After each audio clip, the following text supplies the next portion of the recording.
Hi friends. If you're enjoying my videos, please hit the like button. It helps the YouTube algorithm notice me. Now sit back, relax, and enjoy the story.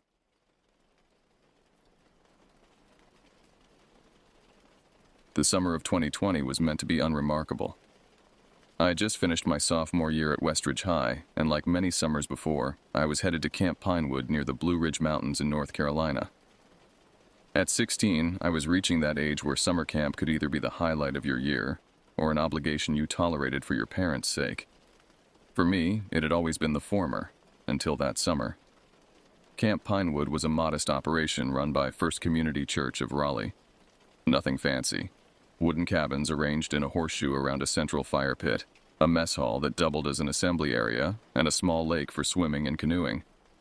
The surrounding pine forest stretched for miles, dense enough that you couldn't see the road once you were 100 yards into the camp. My parents dropped me off that Sunday afternoon, the humid June air clinging to my skin as I waved goodbye. Dad helped me carry my duffel bag to cabin 6, where I'd be staying with 7 other boys and our counselor, Ricky. At 22, Ricky was young enough to relate to us, but old enough to command some respect. He had been coming to Camp Pinewood since he was a kid himself. "Another year, another adventure," he said, helping me claim a bottom bunk. "You've been coming here a while, right, Jake?" 5 years now, I replied, unpacking my clothes into the small wooden drawer beneath my bunk. The other boys filtered in throughout the afternoon. There was Wesley, my bunkmate from last year, Benjamin, a quiet kid with thick glasses who kept to himself, Tyler and Zach, who were practically inseparable, Owen, a lanky basketball player from Charlotte, and Noah and Graham, first-timers who looked around with the wide-eyed enthusiasm I remembered feeling my first year. That first evening passed with the usual camp rituals, the welcome bonfire, singing traditional camp songs, introductions, and s'mores. Camp Director Harriet went over the rules. No leaving cabins after lights out, no swimming without supervision, stay on marked trails, and always use the buddy system. "The forest may look inviting," she said, her voice carrying over the crackling fire, "but it's easy to get lost. There are steep ravines, thorny bushes, and the occasional black bear or coyote. Nothing to be afraid of if you follow the rules." I remember watching the shadows dance across her face as she spoke, unaware that her routine warning would take on new meaning in the days ahead. As we settled into our bunks that night, the familiar sounds of the woods enveloped us, crickets chirping, the occasional hoot of an owl, the rustling of leaves in the gentle breeze. It felt like coming home. I drifted off to sleep with a sense of contentment, blissfully unaware of what awaited me in those woods. Monday and Tuesday passed in a blur of activities: swimming, hiking, archery, crafts, and the usual team-building exercises designed to forge friendships. The weather cooperated with clear skies and temperatures in the high 80s, the kind of summer days that seemed to stretch endlessly. It was Tuesday night when I first noticed something odd. After dinner, we had gathered for evening devotionals in the mess hall. As Pastor Drew spoke about finding strength in adversity, my attention drifted to the windows. The sun was setting, casting long shadows across the grounds. That's when I saw it, a flicker of movement at the edge of the forest. At first I thought it was a deer. They were common enough in these parts, but something about the movement seemed deliberate, calculated. Not the cautious step of a woodland creature, but the purposeful motion of something watching. I squinted, trying to make out details through the deepening twilight, but whatever it was had disappeared among the trees. "Jake, everything okay?" Wesley nudged me, bringing me back to the present. "Yeah, just thought I saw something in the woods," I whispered. "Probably a deer," he said, echoing my initial thought. I nodded, but a strange unease had settled in my stomach. That night, I had trouble falling asleep. The cabin was stuffy despite the open windows, and every sound from the forest seemed amplified. The wind through the pine needles created an eerie whistle that reminded me of distant crying. The branches scratching against the roof sounded like fingernails desperate to get in. Around midnight, I heard it. A strange, guttural sound unlike anything I'd heard before. Not quite a growl, not quite a hiss. Something in between that raised the hair on my arms. I sat up in bed, straining to hear, but it didn't repeat. Glancing around the cabin, I saw that everyone else was asleep, undisturbed. I lay back down, telling myself it was just an unfamiliar animal. Perhaps a fox or raccoon. The rational explanation didn't stop my imagination from conjuring less innocent possibilities as I finally drifted into a fitful sleep. Wednesday brought rain, the heavy, persistent kind that confined us to indoor activities. The mood in camp dampened with the weather, restlessness setting in as we played board games and worked on crafts instead of exploring the outdoors. During a break between activities, I found myself staring out the mess hall windows at the rain-soaked forest. The trees seemed darker, more forbidding in the gray downpour. Again, I caught a glimpse of movement. This time, what looked like a figure moving between the pines, hunched and swift. "Did you see that?" I asked Benjamin, who was sitting nearby. He adjusted his glasses and peered into the downpour. "See what?" "I thought I saw someone in the woods." "Probably one of the counselors checking the grounds," he suggested, returning to his book. But I wasn't convinced. The figure had moved with an odd, loping gait that didn't seem quite right. That night, the rain continued, drumming against our cabin roof and creating a constant background noise that made it hard to hear anything else. I lay awake long after lights out, listening to the rain and the occasional rumble of distant thunder. The strange sound I'd heard the previous night didn't return, but my unease grew nonetheless. Around 2 a.m., I had to use the bathroom. Our cabin had a small attached facility, just a toilet and sink, but it required crossing the dark common area. I slipped out of bed, careful not to wake Wesley above me, and padded across the wooden floor. As I passed by the window, a flash of lightning illuminated the clearing outside our cabin. For a split second, I could have sworn I saw a figure standing at the edge of the trees, watching our cabin. The silhouette was tall, unnaturally so, and seemed to be hunched forward. I froze, heart hammering in my chest, waiting for another lightning flash to confirm what I'd seen. When it came, the space was empty. I hurried to the bathroom, did my business as quickly as possible, and rushed back to bed, pulling the covers up to my chin despite the warm night. I told myself it was a trick of the light, my imagination fueled by the ghost stories that inevitably circulated at camp. But deep down, I knew I'd seen something that had no business being in those woods at night. The next morning, dark circles under my eyes betrayed my restless night. At breakfast, I noticed similar exhaustion on several other faces. "Did you guys sleep okay?"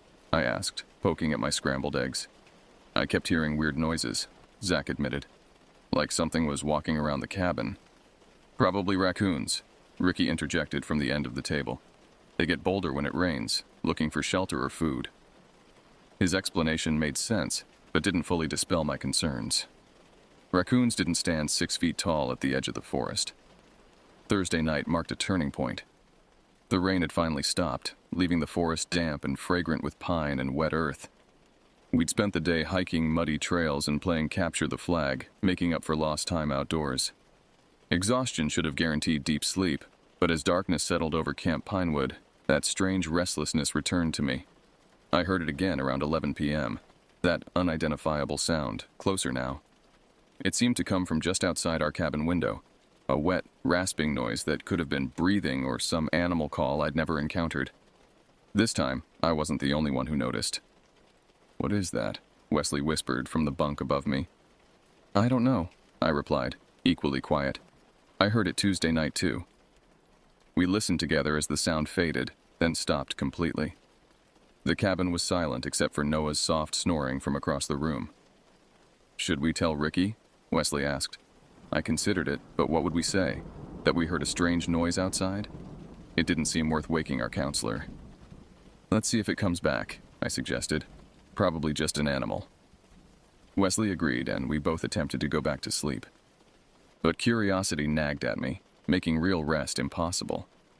After an hour of tossing and turning, I made a decision that I would come to regret. I needed to see what was making that sound. With painstaking care, I slipped out of bed and pulled on my shoes.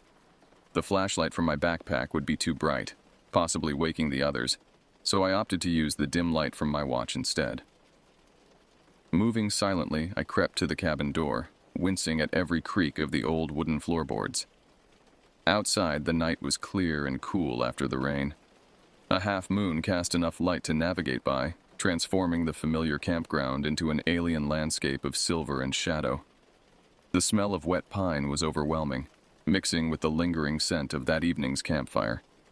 I stood on the cabin steps, suddenly aware of how foolish this venture was. The camp rules explicitly forbade leaving cabins after dark, and for good reason. But now that I was outside, my curiosity pushed me forward. The silence was absolute. No cricket chirps, no owl hoots, just the occasional drip of water from saturated branches. The absence of natural noise struck me as profoundly wrong, as if the forest itself was holding its breath. I moved cautiously toward the tree line where I'd seen the figure during the lightning storm. The wet ground squelched beneath my sneakers, each step sounding impossibly loud in the stillness. As I approached the first line of pines, that prickling sensation of being watched intensified. "Hello?" I called softly, immediately regretting breaking the silence. No response came, but as my eyes adjusted further to the darkness, I noticed a disturbance in the underbrush about 20 yards into the woods. Broken branches and what looked like large impressions in the mud. Something had moved through here recently, something heavy. I leaned closer, trying to make sense of the markings, when a twig snapped deeper in the forest. My head jerked up, peering into the darkness. That's when I saw it. Between two massive pine trunks stood a figure that defied explanation. In the moonlight, I could make out a tall, lean shape, at least 6.5 feet, standing upright but with an unnatural hunch to its shoulders. What struck me most wasn't its height, but its outline. Instead of the smooth silhouette of human clothing, its form seemed rough, textured, almost scaled in appearance. Its head was elongated, and as it shifted position, I caught a glimpse of eyes reflecting the moonlight with an intense, reddish gleam. My heart nearly stopped. I stood paralyzed as my mind scrambled to categorize what I was seeing, a man in some kind of suit, a hunter with specialized gear, but no explanation felt right. Then it moved. Not the cautious movement of a human in the woods, but a fluid, almost reptilian motion as it stepped forward.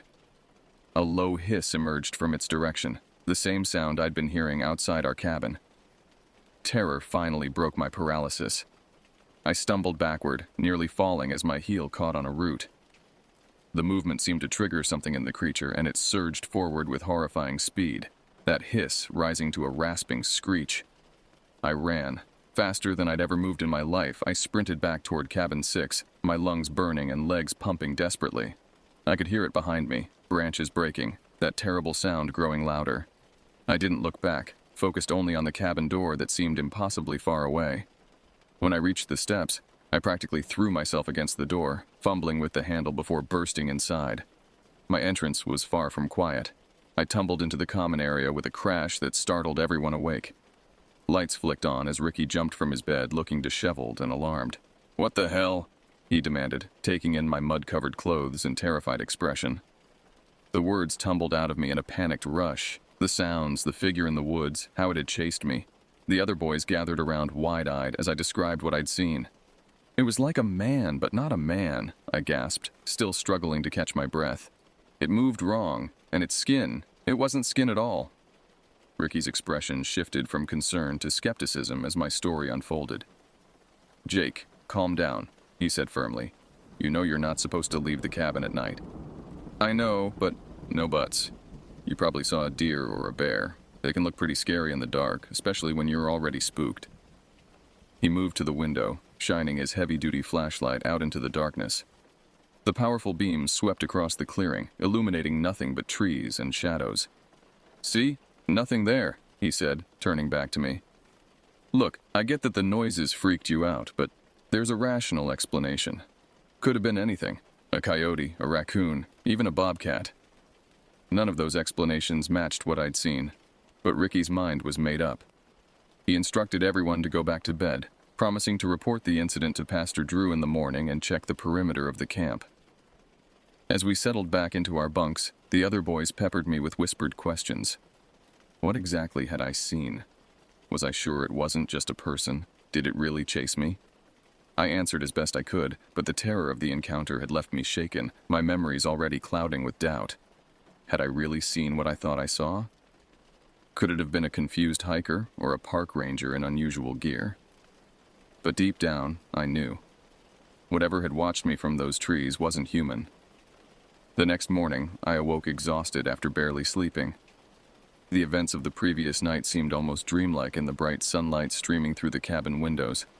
But the mud on my shoes and the scratches on my arms from branches confirmed the reality of my midnight excursion.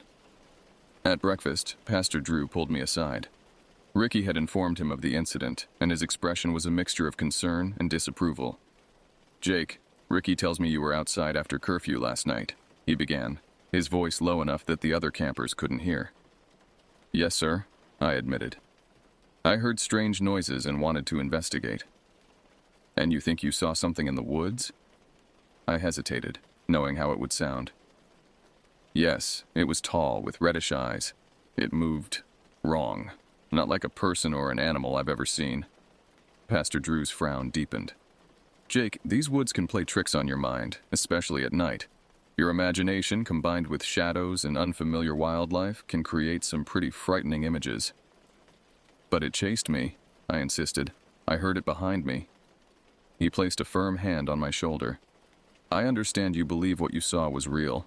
I'm not saying you're lying. But I've been coming to these woods for 30 years, and I've never encountered anything that couldn't be explained by natural causes." His disbelief stung, but it wasn't unexpected. What would I have thought if someone else had told me such a story? "As punishment for breaking curfew," Pastor Drew continued, "you'll be helping Harold in the kitchen after dinner tonight. And no more nighttime adventures, understood? Next time, wake your counselor if you hear something concerning." I nodded, accepting the punishment without argument. It seemed pointless to press the issue further.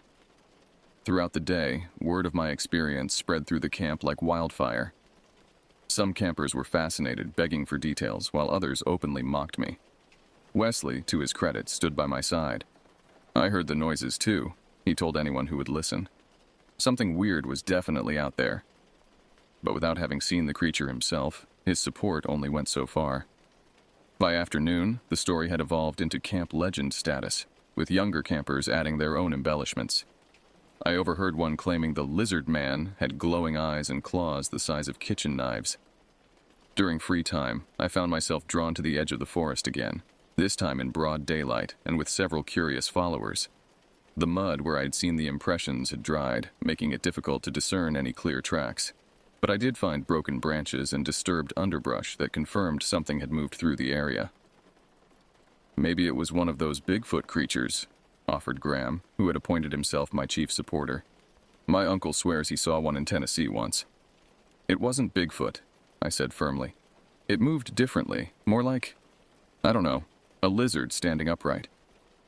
This description earned me more skeptical looks, and I regretted saying it aloud. Even to my own ears, it sounded ridiculous. That evening, while scrubbing pots in the kitchen as part of my punishment, I found an unexpected ally in Harold, the camp cook. A man in his 60s with weathered skin and perpetually flour-dusted hands, he'd been working at Camp Pinewood longer than anyone else. "Heard about your adventure last night," he said casually as I scoured a particularly stubborn pot. "Saw something strange in the woods, did you?" His tone lacked the condescension I'd heard from others, prompting me to look up. "You believe me?" Harold shrugged, continuing to wipe down the industrial-sized stove. "Didn't say that, but these mountains got plenty of stories. Been working here 32 summers, and I've heard some things that would make your hair stand on end." I set down my scouring pad. "Like what?" "Well," he said, lowering his voice. "About 15 years back, we had a counselor go missing for 2 days. James was his name. Smart fellow, knew these woods like the back of his hand. When we found him, he was dehydrated, covered in scratches, and not making much sense. What happened to him? He claimed something had been stalking him through the forest. Said it looked like a man but moved all wrong. Called it the Watcher in the Pines. The official story was heat exhaustion and disorientation, but James never came back to Camp Pinewood after that summer." A chill ran down my back despite the kitchen's warmth. "Did he describe what it looked like?" Harold hesitated. "Said it had eyes that caught the light like an animal's. Said its skin looked wrong, rough like bark or scales. Sound familiar?" I nodded slowly, my throat suddenly dry. "There's been talk for decades about strange sightings in these parts," Harold continued. "Most folks call it the Carolina Lizard Man, though that name started down in Lee County. Others just say it's mountain folk tales. Either way, if I were you, I'd stick close to the cabins after dark. His words confirmed my worst fears while simultaneously providing a strange comfort. At least someone didn't think I was completely crazy. Despite Harold's warning and my own terrifying experience, I couldn't let the matter rest. The creature, whatever it was, had been outside our cabin multiple nights. What if it came back? What if next time, it tried to get inside? These thoughts consumed me as Saturday approached, marking 1 week at camp with another still to go. I spent free periods in the small camp library, searching for information about local legends. Most books focused on Cherokee myths or standard Appalachian folklore, but one slim volume caught my attention: Mountain Mysteries, Unexplained Phenomena of the Carolinas. A whole chapter was dedicated to the Lizard Man of Lee County, describing a bipedal reptilian creature first reported in 1988 near Bishopville, South Carolina. According to the accounts, the creature was 7 feet tall with scaly skin, red eyes, and 3-fingered hands. It had allegedly damaged a car and terrified a local teenager. While the location was wrong, Lee County was hours from our camp. The description matched what I'd seen with uncanny accuracy. Further reading revealed similar sightings throughout both Carolinas over the decades, often near water sources and typically at night. I shared my findings with Wesley and Benjamin, who had become increasingly interested in my experience. Benjamin, ever the skeptic, suggested more mundane explanations. It could be someone in a costume, he offered. Maybe a local trying to scare campers. At night, in the middle of the woods, Wesley countered. Besides, Jake said it moved weird, not like a person. People can move strangely too, Benjamin insisted, especially if they're trying to appear inhuman. Their debate continued while I considered both possibilities. A hoax seemed more plausible than a reptilian humanoid, but neither explanation fully satisfied me. If it was someone in costume, they were taking extraordinary risks navigating difficult terrain at night just to frighten campers. If it was a previously undiscovered creature, well, that opened up questions I wasn't prepared to answer. That night we formulated a plan. It wasn't sophisticated. We would take turns watching from the window after lights out, documenting any strange sights or sounds. If we saw or heard something unusual, we'd wake Ricky rather than investigating ourselves. Benjamin borrowed a digital camera from the camp photography instructor, claiming he wanted to practice night photography. The small device had a decent zoom and night vision capabilities that might capture evidence if our visitor returned. Our surveillance began at lights out, with Wesley taking the first 2-hour shift. I tried to sleep, but found myself staring at the cabin ceiling, every creak and groan of the old structure setting my nerves on edge. Wesley's watch proved uneventful, and he woke me at midnight for my turn. I took up position by the window, camera in hand, scanning the moonlit clearing for any sign of movement. The forest beyond was a wall of impenetrable darkness, the gaps between trees like doorways to another world. For an hour, nothing happened. My eyelids grew heavy, the monotony of watching an unchanging scene lulling me toward sleep. Then, just as I was considering waking Benjamin early for his shift, I heard it. That distinctive hissing breath, closer than ever before. My hands trembled as I raised the camera, peering through the viewfinder at the tree line. At first, I saw nothing. Then, a shadow detached itself from the deeper darkness of the forest. It moved with that same fluid, unnatural gait, emerging partially into the clearing before stopping. Even at this distance, I could make out its silhouette. Tall, lean, with that distinctive hunched posture. The moonlight revealed little detail, but there was no mistaking the reddish gleam of its eyes as it surveyed our cabin. I pressed the camera's capture button repeatedly, hoping at least one image would turn out clearly. The sound of the shutter seemed impossibly loud in the quiet cabin. The creature's head snapped toward our window, those eyes fixing directly on my position. A wave of primal terror washed over me, the feeling of being prey, spotted by a predator. For several agonizing seconds, we stared at each other across the distance, neither moving. Then it took a step forward, into the clearing. I dropped the camera and scrambled backward from the window, heart pounding so hard I thought it might burst from my chest. My movement disturbed Benjamin, who sat up groggily. "What's happening?" he mumbled. "It's out there," I whispered urgently. "The thing, it's in the clearing." Benjamin reached for his glasses, but before he could respond further, a sharp scratching sound came from the cabin wall, directly beneath our window. The noise moved slowly along the exterior, like claws dragging across wood. "Wake Ricky," I hissed, retrieving the fallen camera with shaking hands. Benjamin didn't need to be told twice. He hurried to the counselor's partitioned area, rousing him with urgent whispers.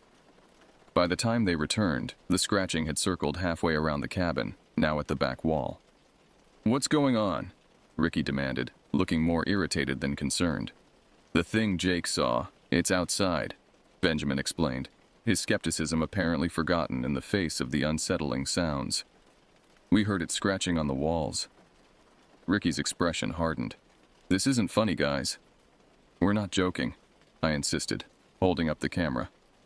"I got pictures." As if responding to my claim, the scratching suddenly stopped. The ensuing silence felt heavy, oppressive. Ricky grabbed his flashlight and moved to the door. "Fine, let's go look." "Wait," I protested. "It's dangerous." But he was already stepping outside, his powerful flashlight cutting through the darkness. Benjamin and I exchanged nervous glances before following, careful to stay close behind him. The beam swept across the clearing, revealing nothing but empty space and silent trees. Ricky moved methodically around the cabin, examining the wooden exterior. "There," Benjamin said suddenly, pointing to the wall beneath our window. In the flashlight beam, we could see fresh marks in the wood, 3 parallel grooves, deep enough to have splintered the surface. They continued around the corner, following the pattern of scratching we'd heard inside. Ricky ran his fingers over the marks, his skepticism visibly wavering. "Could be raccoons," he suggested, but his voice lacked conviction.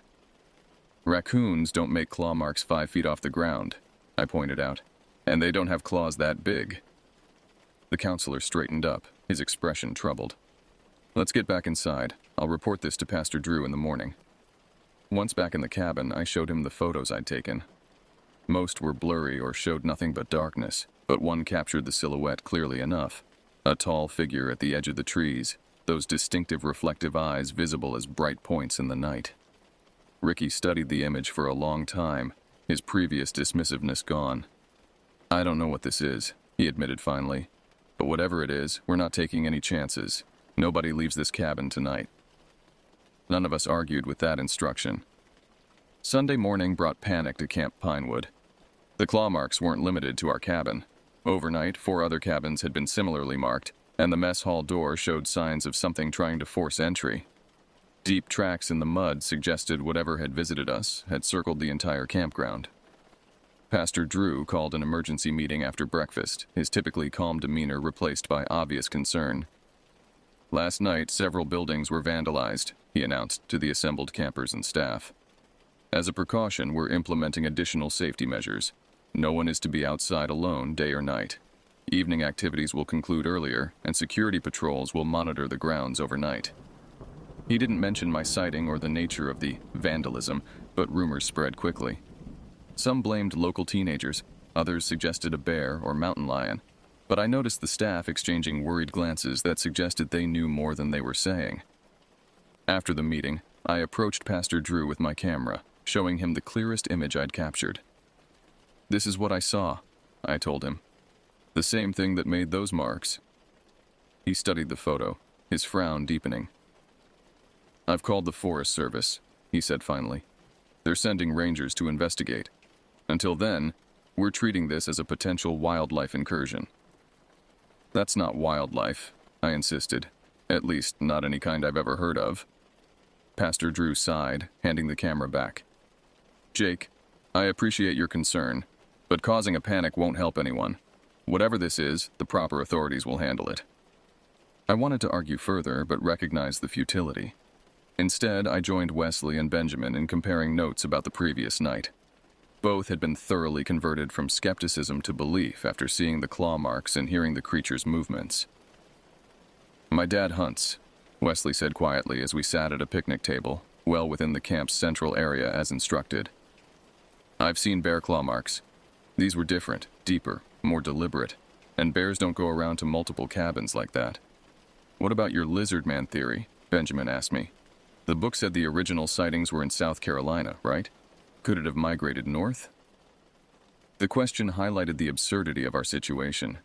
Here we were, seriously discussing the migration patterns of a cryptid. Yet after what we'd witnessed, even such far-fetched theories seemed worth consideration. That afternoon, 2 Forest Service rangers arrived at camp. They spent hours examining the marks on the cabins, taking photographs and measurements, collecting samples from the mud tracks. I watched from a distance as they consulted with Pastor Drew, their expressions growing increasingly puzzled. One ranger, a woman with short gray hair and a weathered face, noticed me watching and approached. "You're the one who saw something, right?" she asked without preamble. I nodded, surprised that Pastor Drew had mentioned my experience. "Mind if I ask you a few questions?" For the next 20 minutes, she interviewed me thoroughly about what I'd seen when I'd heard the noises and the creature's behavior. Unlike others, she didn't dismiss my account or suggest I'd imagined it. "We've had unusual reports from these woods before," she admitted when I finished my story. "Nothing conclusive, but enough to make us take this seriously. Whatever made these marks isn't typical wildlife. The pattern, depth, and spacing are inconsistent with known predators in this region." "Do you think it's dangerous?" I asked. She considered the question carefully. "It hasn't directly attacked anyone, which is a good sign, but it's showing increasingly bold behavior by approaching buildings. I've recommended that camp administration consider ending the session early, just as a precaution." Her words sent a jolt of alarm through me. If professional rangers were concerned enough to suggest closing the camp, the situation was more serious than I'd realized. That evening, as we gathered for dinner, Pastor Drew made the announcement. Camp Pinewood would be closing temporarily while authorities investigated the disturbances. Parents had been contacted and would begin arriving the following day to collect their children. The news was met with a mixture of disappointment and relief. Many campers were upset at having their summer experience cut short, while others, especially those who had heard about the claw marks, seemed eager to leave. As we packed our belongings that night, an unusual tension filled Cabin 6. Ricky had instructed us to stay together and keep the windows closed despite the summer heat. The resulting atmosphere was stifling, both physically and emotionally. "Do you think it will come back tonight?" Graham asked, voicing the question on everyone's mind. "The Rangers are patrolling," Ricky assured us, "and Pastor Drew has arranged for additional security. We'll be fine." His words were confident, but I noticed he kept glancing at the reinforced window, and a baseball bat now stood propped beside his bed. Sleep came reluctantly that night. Every sound, the wind in the trees, the creaking of the old cabin, the occasional voice of rangers on their radios, jolted me awake. When I did manage to doze off, my dreams were filled with pursuing shadows and glinting red eyes. Around 2 a.m., I awakened to a strange stillness. The usual night sounds had ceased, leaving an unnatural silence that pressed against my ears. Beside me, Wesley was also awake, his eyes wide in the darkness. "Do you hear that?" he whispered. I shook my head. I heard nothing, and that was precisely what disturbed me. The forest had gone quiet, as if holding its breath. Then it came, a low, rattling hiss from somewhere outside, followed by heavy footsteps circling the cabin. Not the cautious movement of rangers, but the deliberate pace of something large. Wesley reached over and shook Benjamin awake while I slipped out of bed to alert Ricky. Before I could reach his partitioned area, a powerful impact struck the cabin door, strong enough to make the entire structure shudder. Everyone was awake now, scrambling from their bunks as a second impact hit, splintering the heavy wooden beam that barred the door. "Get back!" Ricky shouted, positioning himself between us and the entrance, baseball bat raised. A third blow broke the beam completely. The door swung open, revealing nothing but darkness beyond, a darkness that seemed to move and breathe. For one terrible moment, nothing happened. Then a shape filled the doorway, tall, hunched, with that distinctive elongated head. In the dim emergency light, I could make out more details than before. The rough textured skin that resembled scales, the unnaturally long arms ending in clawed hands, those reflective eyes, glinting with an intelligence that was decidedly predatory. It made that rattling hiss again, surveying the room as we pressed ourselves against the far wall. Ricky stood his ground, though I could see his hands trembling on the bat. "Get out!" he shouted at the creature, his voice cracking with fear. Whether it understood his words or merely responded to the tone, the creature took a step forward, ducking its head to clear the doorframe. It moved with that same fluid grace I'd observed before, each motion suggesting coiled strength and inhuman flexibility. What happened next occurred with blinding speed. Ricky swung the bat, connecting solidly with the creature's midsection. It recoiled, more from surprise than pain it seemed, and let out a harsh, guttural cry that raised every hair on my body. Before Ricky could swing again, the creature's arm shot out, knocking him aside with casual strength. He hit the wall with a painful thud, the bat clattering from his grasp. Panic erupted. Noah and Graham bolted past the creature through the open door, taking advantage of its momentary distraction. The rest of us remained frozen, trapped between the wall and the advancing intruder. Just as it took another step toward us, bright lights flooded the clearing outside, accompanied by shouting voices. The creature whipped around, hissing loudly at this new threat.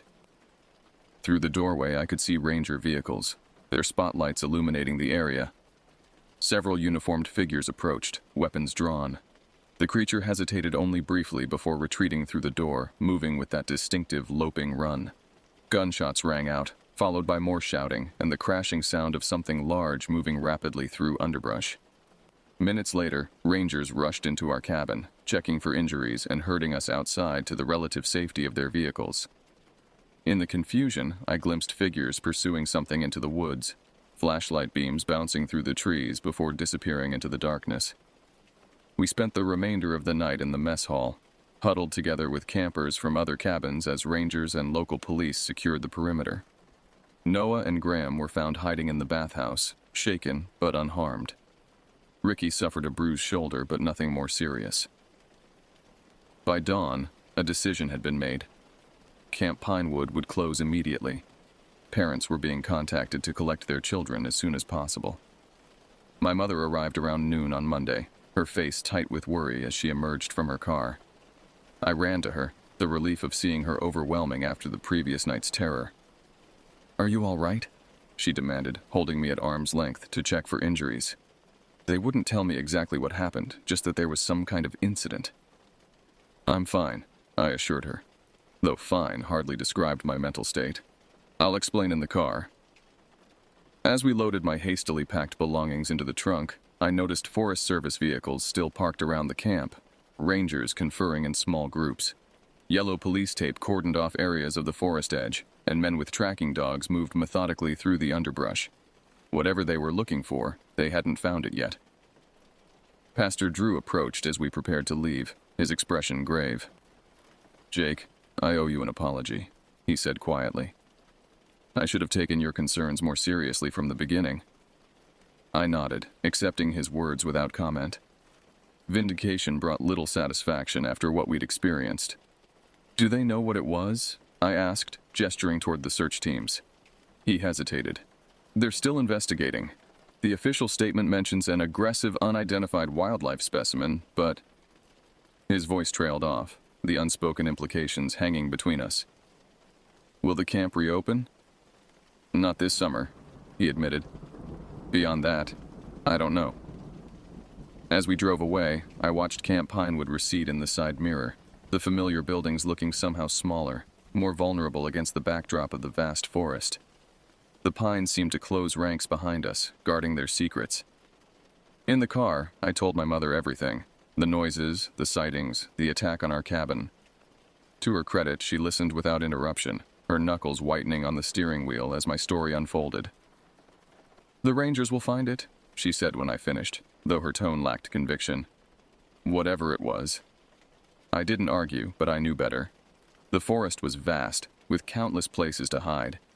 If the creature had survived this long without being documented, it could easily disappear again, becoming just another mysterious sighting, another campfire story. As we left the mountains behind, following the highway back toward Raleigh, I checked the news on my phone. Local outlets reported only that Camp Pinewood had closed due to wildlife concerns, with no mention of what we'd seen or the true nature of the incident. By next week, it would be forgotten by all except those of us who had been there. In the weeks that followed, I researched everything I could find about the Carolina lizard man and similar creatures reported throughout the region. Most accounts were dismissed as hoaxes or misidentifications, but a few, those with multiple witnesses or physical evidence, resisted easy explanation. I joined online forums where people shared their encounters with unexplained phenomena, finding a community of individuals who had experienced things beyond conventional understanding. Some of their stories paralleled mine with unsettling similarity. The distinctive hissing sound, the red reflective eyes, the unusual gait.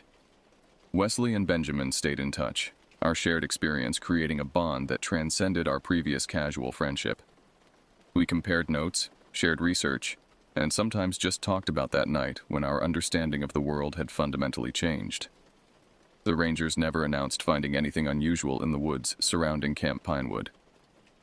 The official report, which I obtained through a Freedom of Information request months later, attributed the incidents to vandalism and probable bear activity, despite the inconsistencies this explanation presented.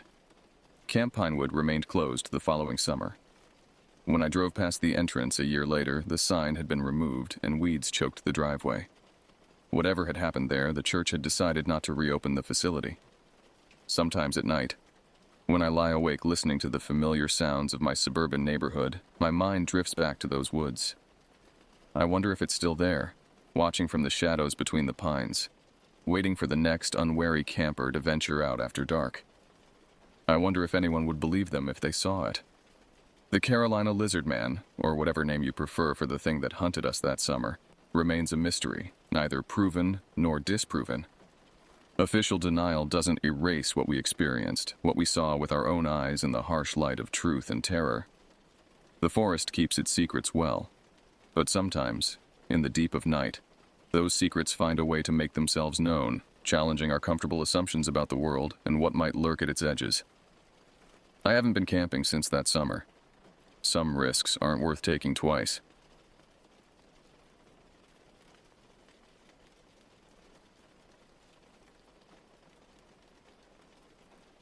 The summer of 1976 marked a turning point in my life, one that would leave an indelible stain on my childhood memories. I was 10 years old when my father's job as a hunting guide pulled our family from the flat plains of Amarillo, Texas, to the mountainous terrain of Leadville, Colorado.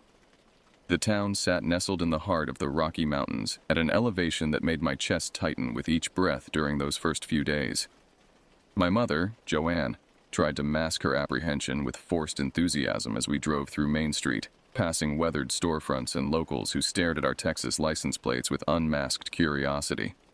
My father, William, gripped the steering wheel of our Dodge van with calloused hands, his eyes scanning the surrounding forest that seemed to swallow the town from all sides. "It's beautiful," my mother said, though I detected the hesitation in her voice. "A fresh start for all of us, right, Catherine?" I nodded, pressing my face against the cool glass of the window. Leadville wasn't like anywhere I'd ever lived before. The national forest surrounding it created a natural prison of pine and aspen, beautiful yet somehow threatening in its vastness. We had arranged temporary housing before arriving, a mobile home on the outskirts of town that my father had secured through a newspaper listing. As we drove away from civilization toward our new residence, the trees grew thicker, the road narrower, until we turned onto a dirt path that wound through a dense section of woods. "This can't be right," my mother whispered, but the mailbox at the entrance to the property confirmed we had arrived. The mobile home sat in a small clearing, its white exterior dulled to a sickly gray by years of mountain weather. Behind it loomed a larger house, 2 stories of faded yellow clapboard with peeling paint and windows that resembled vacant eyes staring down at our arrival. A woman emerged from the house as my father cut the engine. She moved with stiff precision across the yard, her gray hair pulled back so tightly it stretched her skin. Her name was Ruth Bellows, our landlady. When she smiled, her lips barely moved, creating more of a grimace than a welcome. "You must be the Collinses," she said, extending a hand that felt cold and brittle when I reluctantly shook it. "That's right. I'm William. This is my wife Joanne, and our daughter Catherine." Ruth's eyes lingered on me a moment too long. "What a pretty girl," she said in a tone that made me step closer to my mother. "My son will be pleased to have new neighbors. He gets so lonely up here." As if summoned by her words, a man appeared on the porch of the yellow house. He stood motionless, watching us unload our suitcases. Though I couldn't make out his features clearly from that distance, his stillness unsettled me. He made no move to help or introduce himself. "That's Victor," Ruth explained, noticing my stare. "He's shy around newcomers, but he'll warm up." The mobile home's interior smelled of mothballs and something else, a damp, earthy scent that clung to the back of my throat. It was furnished with dated pieces that had likely been there for decades. A mustard-colored sofa with cigarette burns on the armrests, a dining table with 4 mismatched chairs, and beds with mattresses that sagged in the middle. "It's temporary," my father assured us as he helped my mother unpack our kitchenware, "just until we find something better in town." That night, I lay awake on sheets that smelled faintly of someone else, listening to the unfamiliar sounds of the Colorado wilderness. The wind whispered through the trees, branches scratched against the thin walls of our new home, and somewhere in the distance, an animal cried out in a way that sounded almost human. I didn't realize then that the true predators weren't lurking in the forest. They were much closer, watching, waiting, and preparing to strike. Our first week in Leadville passed in a blur of unpacking and adjustment. My father spent most days exploring potential hunting spots in the surrounding mountains, sometimes taking me along while my mother organized our new living space. She was fastidious about making the trailer feel like home, scrubbing every surface and rearranging furniture to eliminate any trace of previous tenants. "I don't like it here," I confessed on our third night as she tucked me into bed. Her hand paused on the blanket. "It's just new, honey. We'll get used to it." "No," I insisted. "Something feels wrong." She sighed, brushing hair from my forehead. "Your imagination is working overtime. It's just the woods and being away from Texas." But it wasn't just homesickness. Even at 10, I recognized the difference between sadness and the creeping discomfort that had settled into my stomach. It intensified whenever Victor Bellows was nearby, which became increasingly frequent as the days passed. I first noticed him watching me from his bedroom window while I explored the small yard. Later, he appeared at the edge of the trees as I collected pine cones, his tall figure unnaturally still among the swaying branches. He never approached, never spoke, just observed with an intensity that made my skin crawl. My mother noticed too. I caught her drawing the curtains more frequently, checking the locks before bed with careful attention. She jumped at unexpected noises and kept me closer than usual when we were outside. On the 5th day, I discovered a small pile of animal bones arranged in a neat circle behind our mobile home. They were clean, bleached white by the sun, positioned with deliberate care. "Probably just from hunting," my father dismissed when I showed him. "The previous renters might have processed game here." But the placement seemed too intentional, too recent. That night, I woke to scratching sounds outside my window, light, methodical, like fingernails dragging across the metal siding. When I peered through the curtains, I saw nothing but darkness, yet the certainty of a presence lingered. The next morning, my mother discovered small, muddy footprints on the kitchen floor, too small for any of us, leading from the back door to the refrigerator and back. The door had been locked. We were certain of it. "Maybe we tracked it in yesterday," my father suggested, though his tone lacked conviction. My mother scrubbed the floor until her knuckles turned raw, her lips pressed into a thin line of worry. That afternoon, Ruth appeared at our door with a basket of homemade preserves, jams and pickled vegetables in glass jars with handwritten labels. "A welcome gift," she announced, pushing the basket into my mother's reluctant hands. "Victor picked the berries himself. He's quite the forager." The jams glowed an unnatural shade of red in the sunlight. "That's very kind," my mother said, setting the basket on the counter as soon as Ruth left. She never opened a single jar. Later that day, I spotted Victor at the edge of the clearing, kneeling to examine something on the ground. When he stood, I saw he held a small animal, a rabbit, limp in his hands. Our eyes met across the distance, and he smiled for the first time, a thin, humorless stretching of lips that revealed too many teeth. He raised the dead rabbit in a gesture almost like a toast before disappearing into the woods. I told my parents, who exchanged worried glances. "Stay away from him," my mother instructed. "Don't go into the woods alone." That night, we heard movement on the roof, slow, deliberate steps crossing from one end to the other.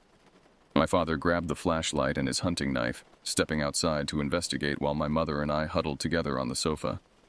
He returned moments later, face pale in the dim light. "Nothing there," he reported. Must have been an animal. But I had seen his expression before he composed it, the flash of fear in his eyes. On our 6th day in Leadville, we returned from grocery shopping to find the front door unlocked.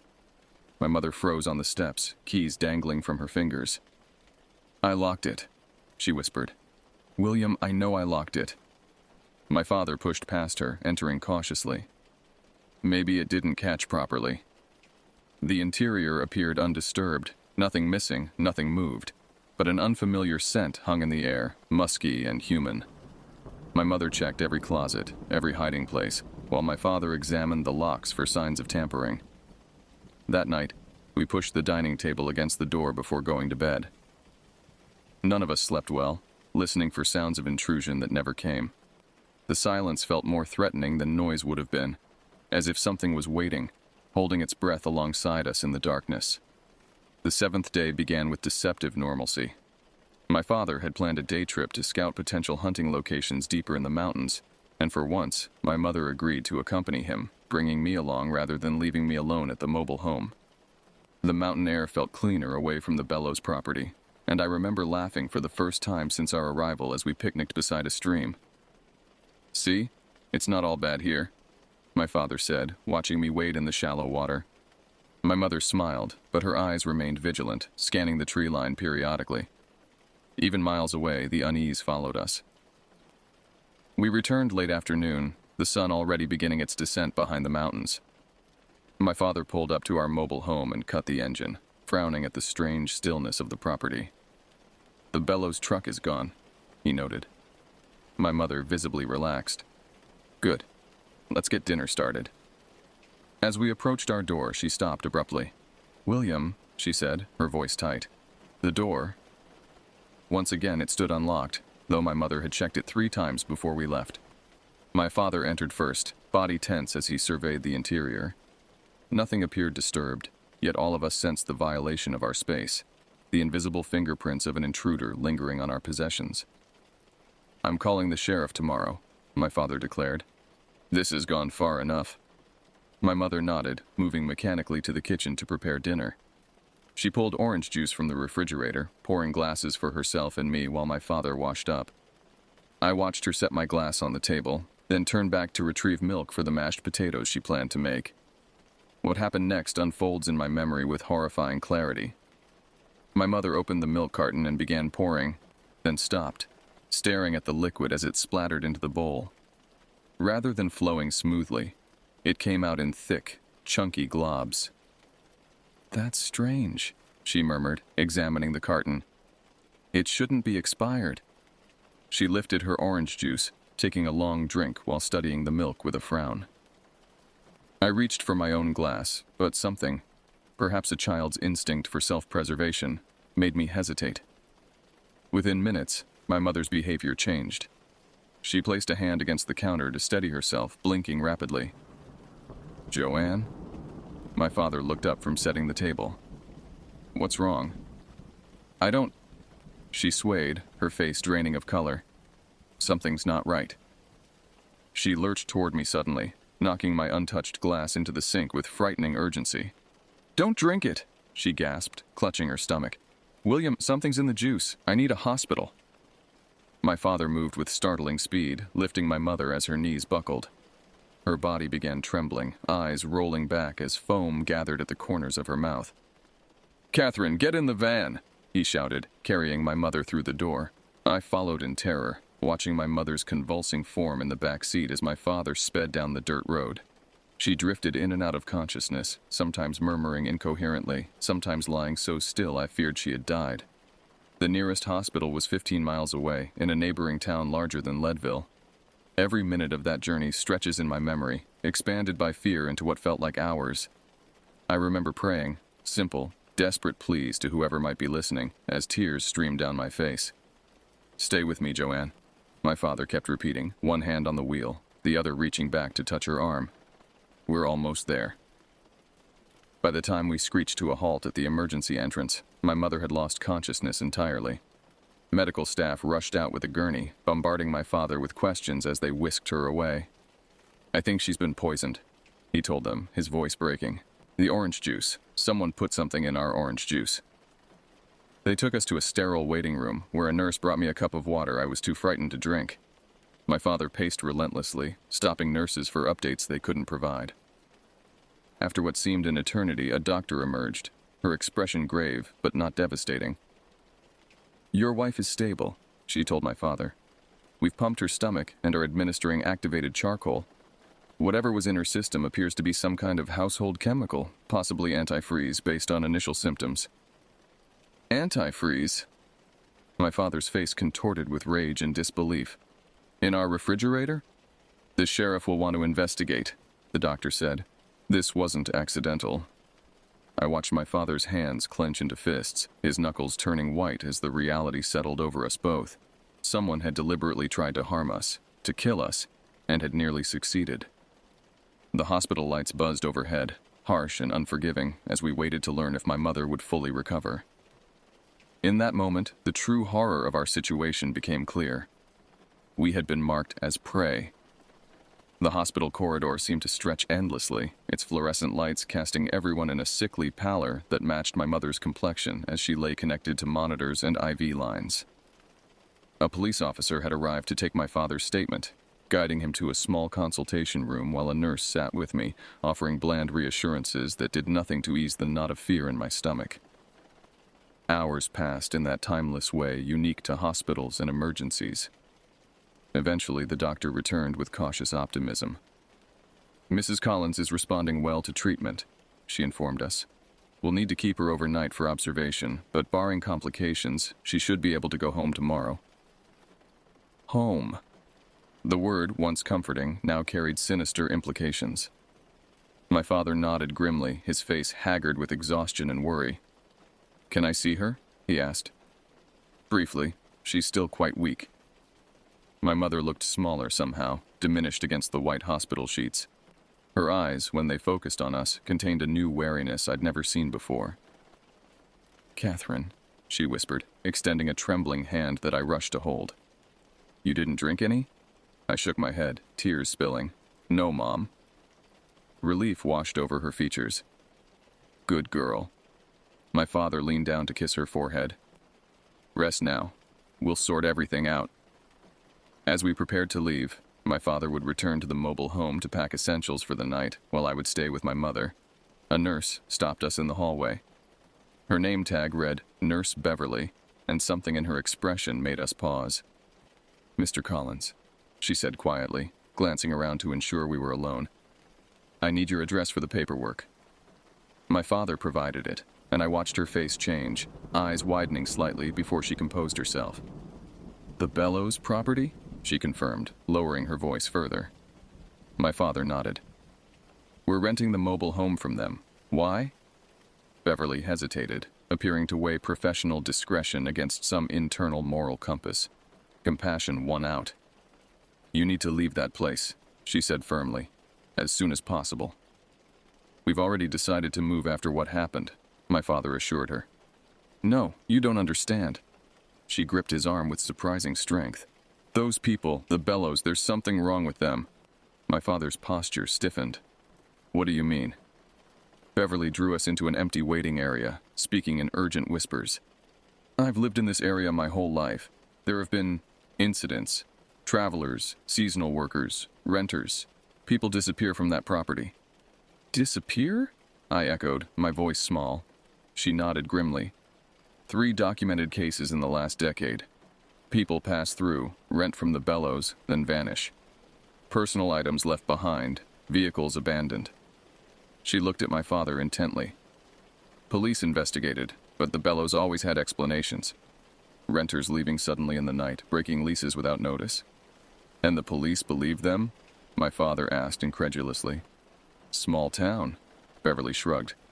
"No bodies, no evidence of foul play, just unusual circumstances. But locals know. We warn people away from that property when we can." My father's face darkened. "Are you saying they tried to poison my wife?" "I'm saying be careful, and leave. Tonight, if possible." She pressed a scrap of paper into his hand. "My brother runs the Pineview Motel in town. Tell him Beverly sent you. He'll give you a room. No questions asked." As Beverly walked away, my father stared at the paper, his jaw clenched. "Dad?" I tugged his sleeve. "Is Mom going to be okay?" He knelt to my level, his eyes serious. "Yes, sweetheart. And we're going to be okay too. I'm going to make sure of it." He arranged for me to stay in my mother's room, setting up a cot beside her bed. A police officer would remain stationed outside. Standard procedure for suspected poisoning cases, they assured us, though I suspected Beverly might have had something to do with this precaution. Before leaving, my father hugged me tightly. "Lock the door behind me," he instructed. "Don't open it for anyone but me or the medical staff."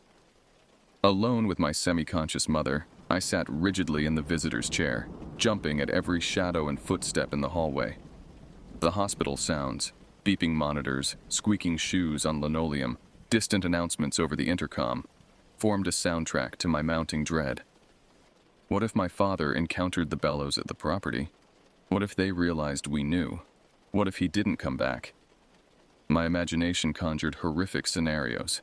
Victor Bellows stepping from the shadows with a hunting knife. Ruth's brittle smile as she offered more homemade preserves. My father's vehicle abandoned on that lonely dirt road leading to our temporary home. The hours crawled by with excruciating slowness. I must have dozed eventually because I startled awake to a gentle knock at the door. Peering through the narrow window, I saw my father's exhausted face and quickly let him in. "Everything okay?" I asked anxiously. His expression told me otherwise. "We'll talk tomorrow," he said, glancing at my mother's sleeping form. "Get some rest." But as he settled into the chair beside my cot, I noticed his knuckles were scraped raw, and a dark stain that looked suspiciously like blood marked the cuff of his shirt. I pretended not to see, but sleep remained elusive as I wondered what had happened at the Bellows property, and what awaited us when morning came. The sterile hospital room offered little comfort as night deepened, my father's troubled breathing punctuating the mechanical beeps monitoring my mother's condition. Around 2 a.m., a nurse came to check vitals, her movements efficient in the dim light. "Your wife is stable," she assured my father. "The doctor is confident she'll make a full recovery." He nodded gratefully, but the tension in his shoulders remained. After the nurse left, I feigned sleep while watching through half-closed eyes as my father retrieved something from his jacket. A small, crumpled piece of paper that he studied in the blue glow of the emergency light. "Dad," I finally whispered. "What happened back at the trailer?" He startled, quickly tucking the paper away. "I thought you were asleep, Catherine." "I can't sleep. Please tell me." His sigh seemed to come from somewhere deep and weary. After a moment's hesitation, he moved to sit on the edge of my cot. "I went back to get some clothes and essentials," he began, voice low to avoid disturbing my mother. "When I pulled up, I saw Victor Bellows standing in the yard watching the trailer." The image sent a chill through me, the tall, gaunt man silhouetted against the night sky, waiting. "It was after midnight," my father continued. "No reason for him to be there. And he had a rifle." My breath caught. "Did he try to hurt you?" "No, not directly." My father ran a hand through his hair. "When he saw me arrive, he approached the van. Asked why we were back so late. I told him your mother had fallen ill and needed medical attention." "What did he say?" "Nothing at first, just stared at me with this expression." My father seemed to struggle finding words. Like he was disappointed. Then he asked if she'd eaten dinner. The implication hung in the air between us, Victor knowing exactly why my mother was hospitalized. "I started grabbing our things," my father continued. "Told him we wouldn't be staying another night.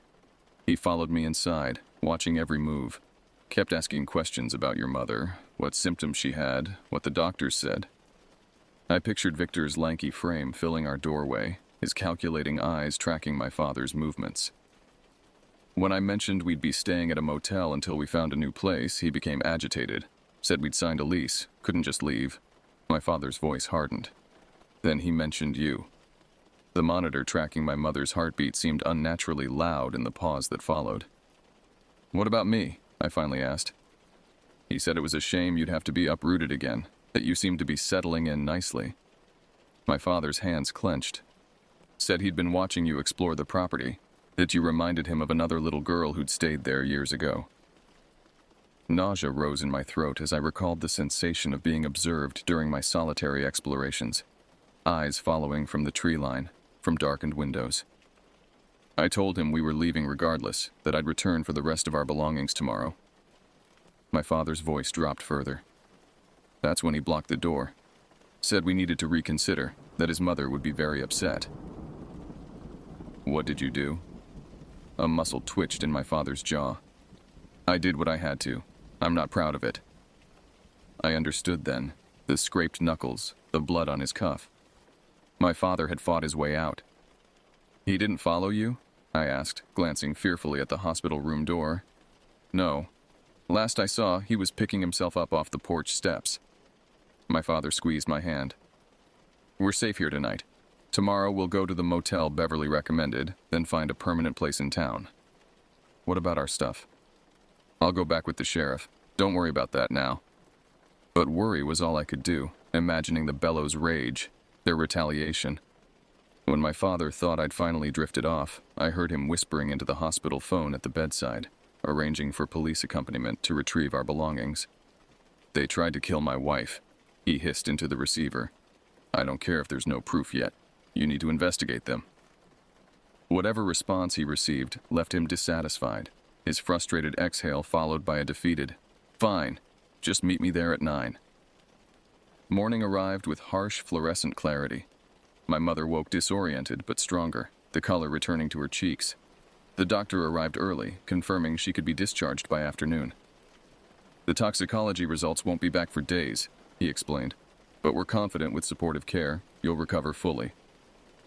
As my mother dressed, moving with deliberate care, my father prepared to leave for the trailer one final time. I'll be back within 2 hours, he promised, kissing my mother's forehead. Then we're checking into the Pineview Motel until we find somewhere permanent. Be careful, my mother urged, gripping his sleeve. If they're there, the sheriff is meeting me, he assured her. Nothing will happen. But as he walked out, I caught a glimpse of something tucked into his waistband beneath his jacket, the handle of his hunting knife, ready for whatever awaited him at the Bellows property.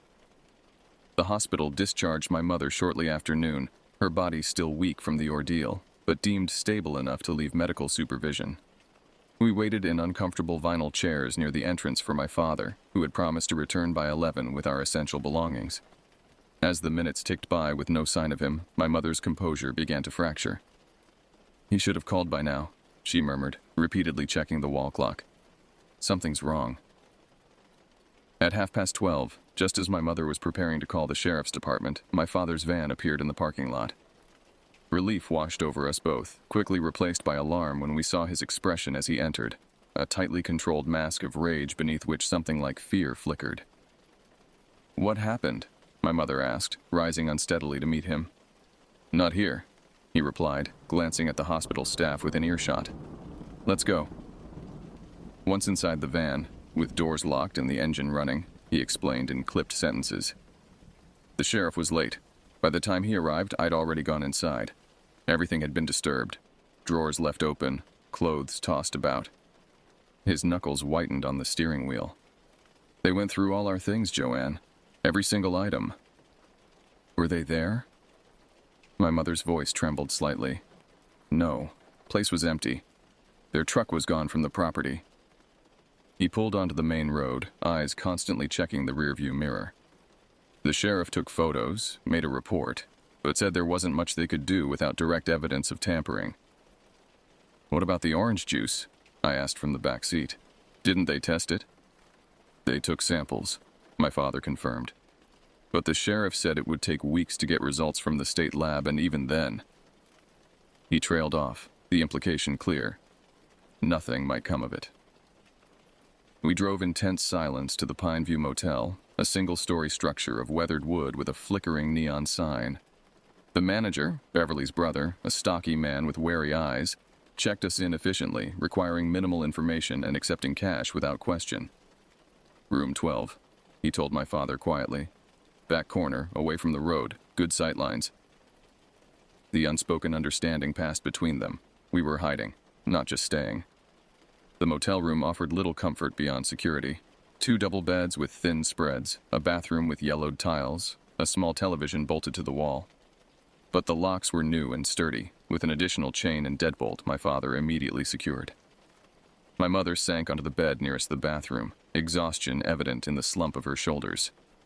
"Did you get everything we need?" "Enough for a few days." My father began unpacking the suitcases he'd retrieved. "Clothes, toiletries, your medication. I left most of the furniture and kitchen items, not worth going back for." As he sorted through our hastily packed belongings, I noticed something strange. A small item falling from between my folded shirts.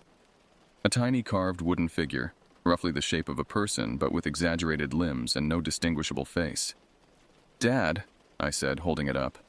"What's this?" He took it, examining the crude object with growing alarm. "Where did you find this?" "It was in my clothes." My parents exchanged a look of unmistakable dread. "I didn't pack this," my father stated flatly. "Someone put it there." The implication hung heavily in the air. The Bellows had not only searched our belongings but had left something behind. A message, a warning, a threat. My mother took the figure with trembling fingers, studying it before suddenly flinging it into the wastebasket. "We're not staying in Leadville," she declared. "As soon as I'm stronger, we're leaving Colorado entirely." My father began to protest. His new job, the lease we'd signed on the hunting lodge office in town, but fell silent at the determination in her eyes. "They poisoned me, William. They would have poisoned Catherine, too, if she'd drunk that juice." Her voice broke. "These people have done this before." That nurse wasn't making up stories. That evening, my father ventured out to purchase supplies. Additional locks for the motel room, canned food we could prepare without leaving, and a local newspaper with rental listings in neighboring towns.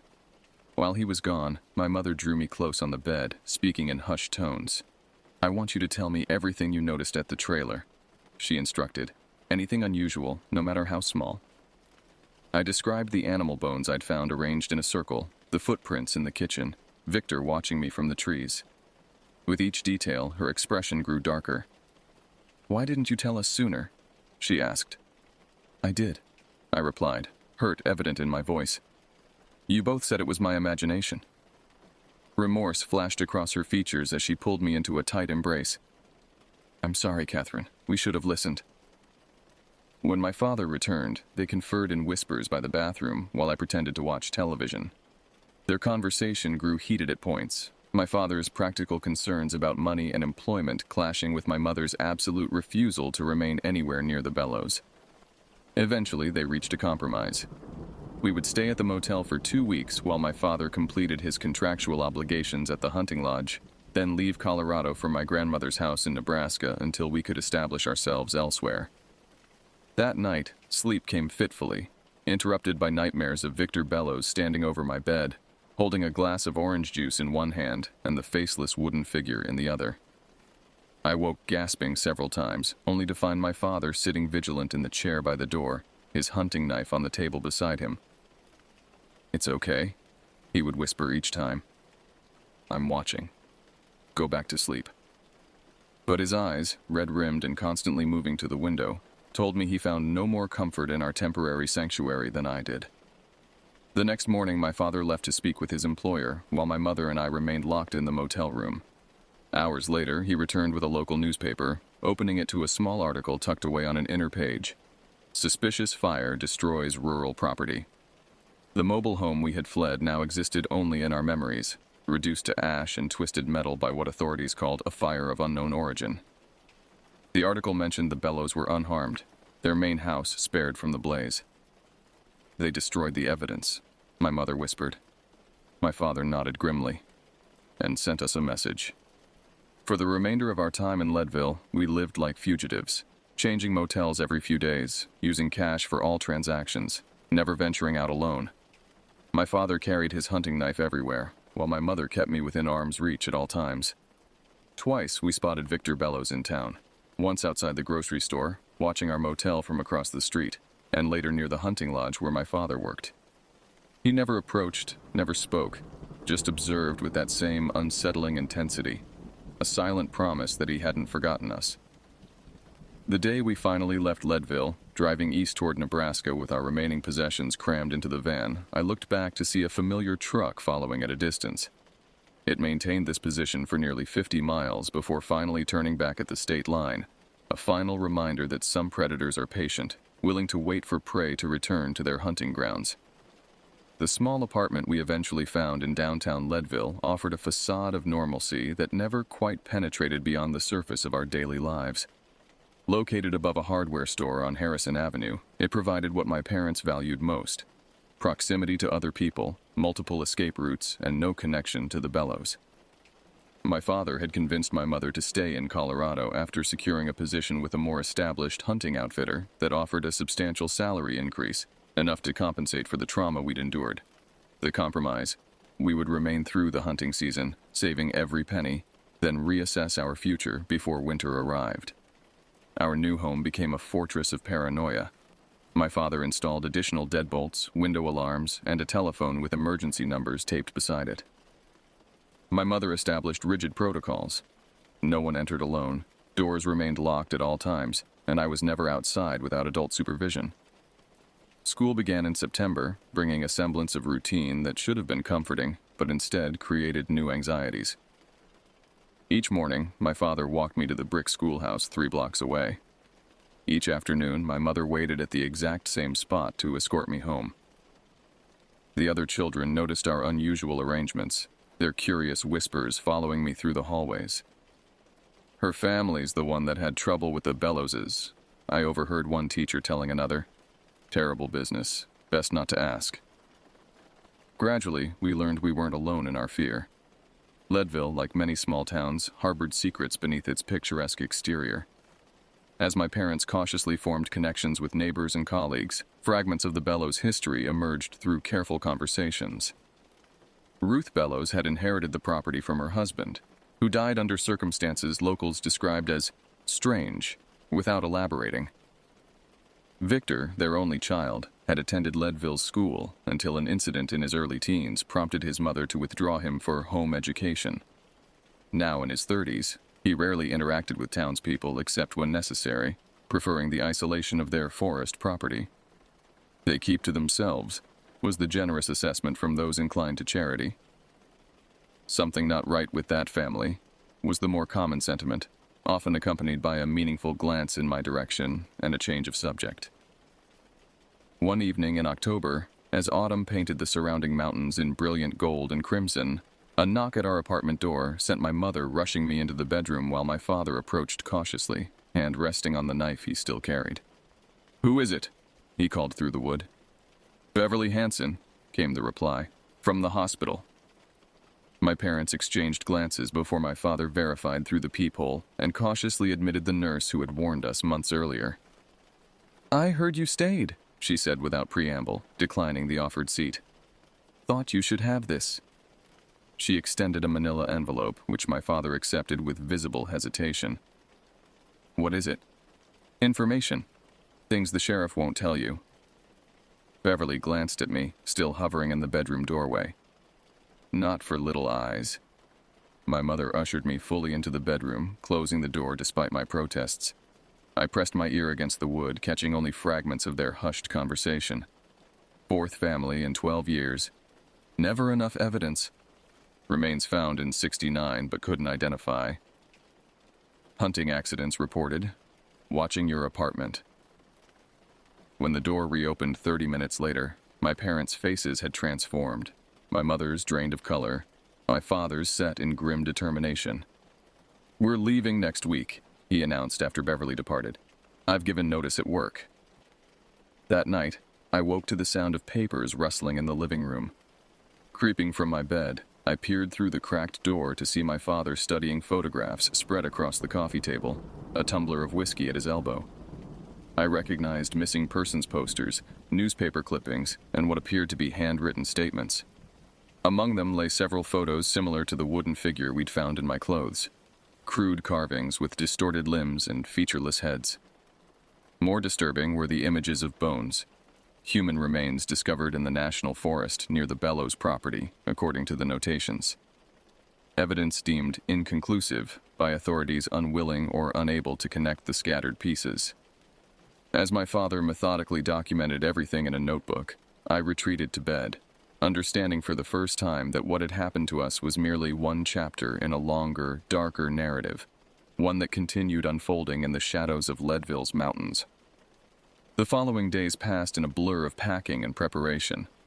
My father sold or donated everything we couldn't fit in our van, while my mother withdrew me from school with vague explanations about family emergencies elsewhere. Throughout this frantic activity, I became aware of a dark truck appearing with increasing frequency on our street, sometimes parked across from our building, sometimes slowly circling the block. Though we never clearly saw the driver, the vehicle's deliberate presence sent my mother into panic attacks that left her gasping for breath behind locked doors. The night before our planned departure, my father sat me down for a conversation I would never forget. "Catherine," he began, his voice steady despite the tension evident in his shoulders. "Tomorrow we're leaving Leadville for good. I need you to understand something important." I nodded, sensing the gravity in his tone. "What happened to us here? What almost happened to your mother wasn't random. Those people, the Bellows, they've done this before. They choose families like ours, newcomers, people without connections." "Why?" I asked, the question that had haunted me for months. He hesitated, clearly weighing how much a child should know about human predators. "Some people hunt animals," he finally said. "Others hunt people.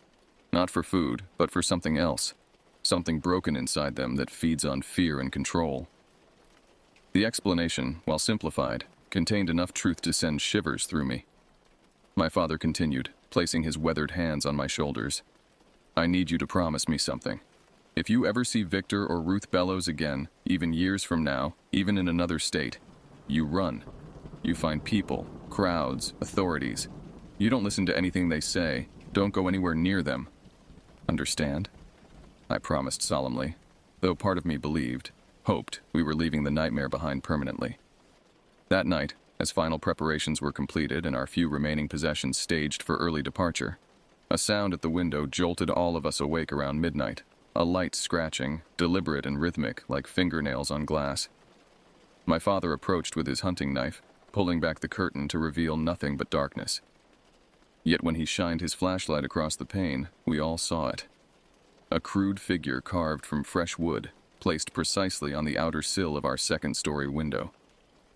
We left before dawn, abandoning our final month's rent and the last of our furniture. As our van pulled away from Leadville in the gray morning light, I looked back to see a now familiar truck turning onto Harrison Avenue, too late to prevent our escape, but a final reminder that we had been marked, cataloged, and would not be forgotten by the hunters who had selected us as prey. The journey away from Leadville marked the beginning of a different kind of existence for our family.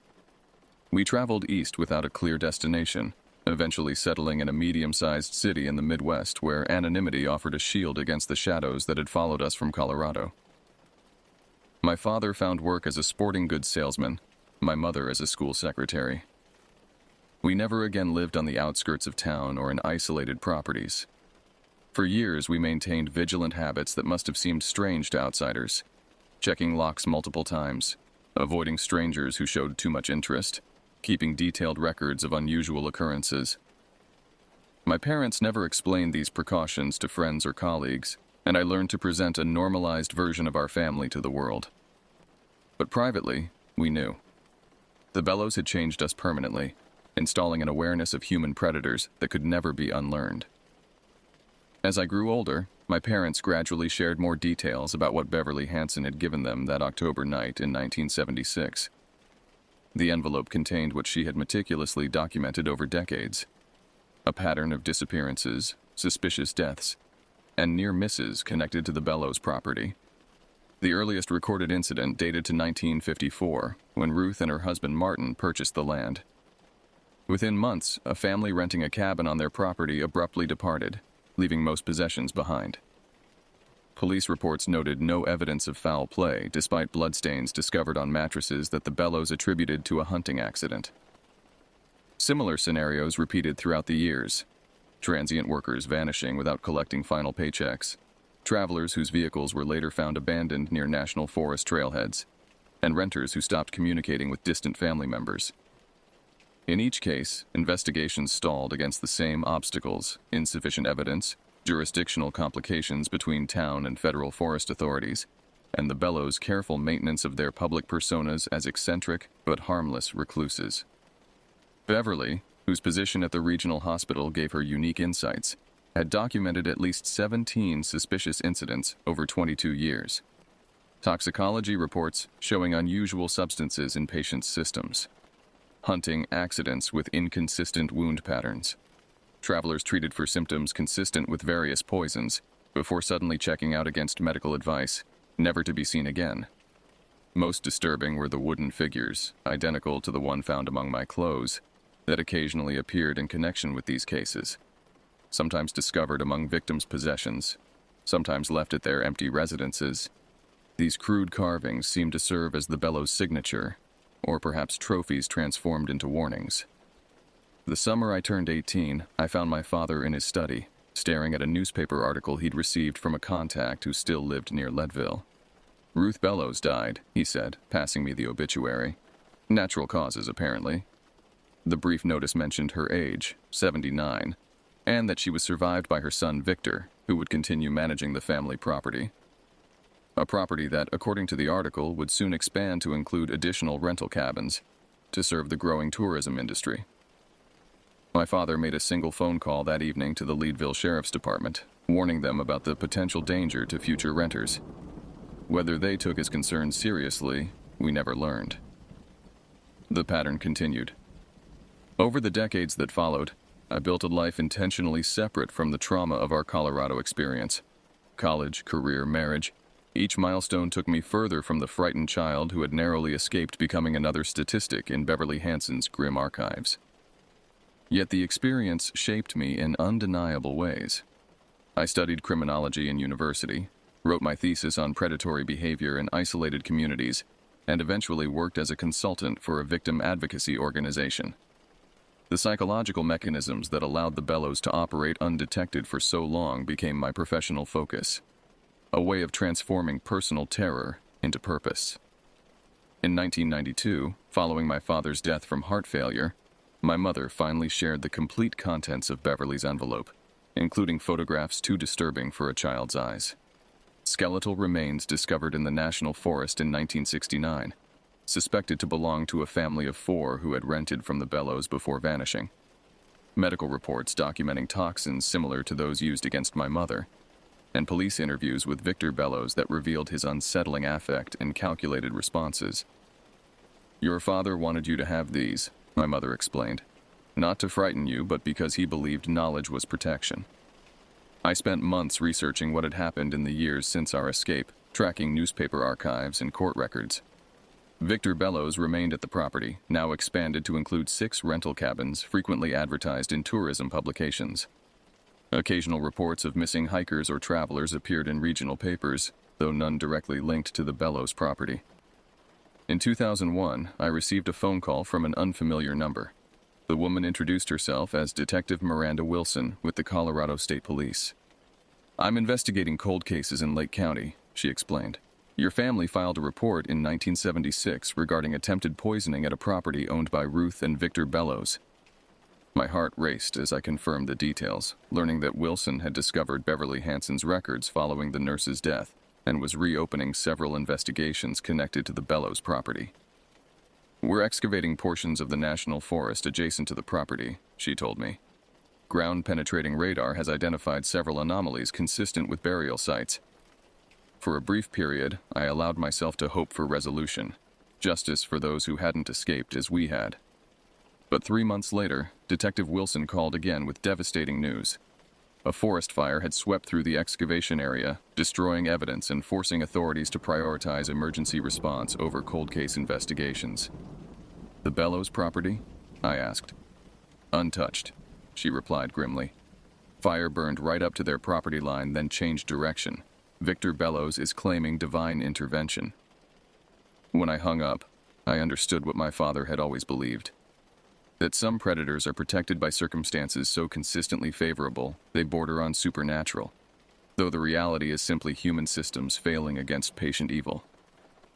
In 2019, nearly 4 decades after our narrow escape, I returned to Leadville for my mother's funeral.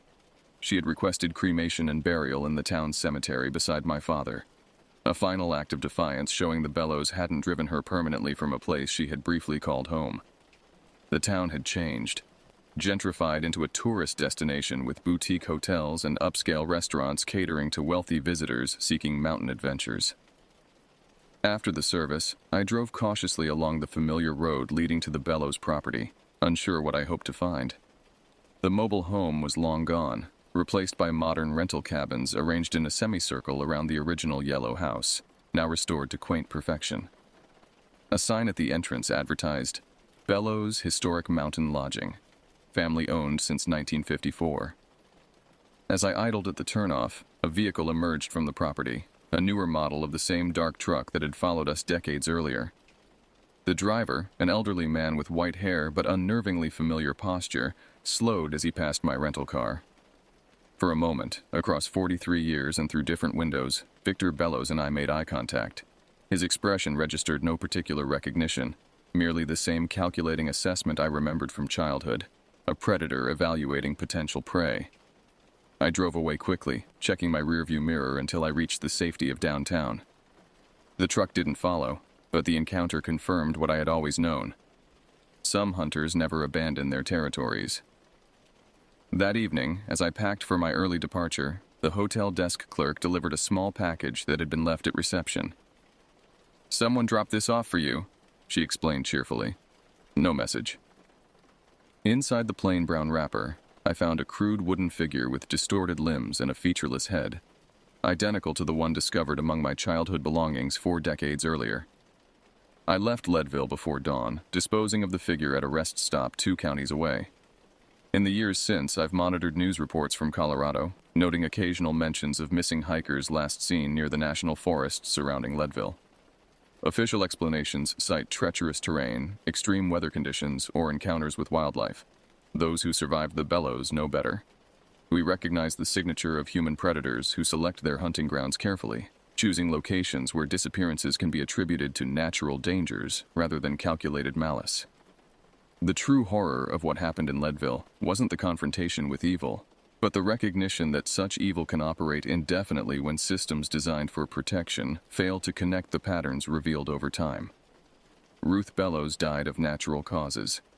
Victor continues the family business, and travelers still vanish in the beautiful, dangerous wilderness surrounding their property. I've often wondered about that orange juice my mother drank in 1976, whether the poison was intended to kill quickly or to gradually debilitate, allowing for a more prolonged hunt.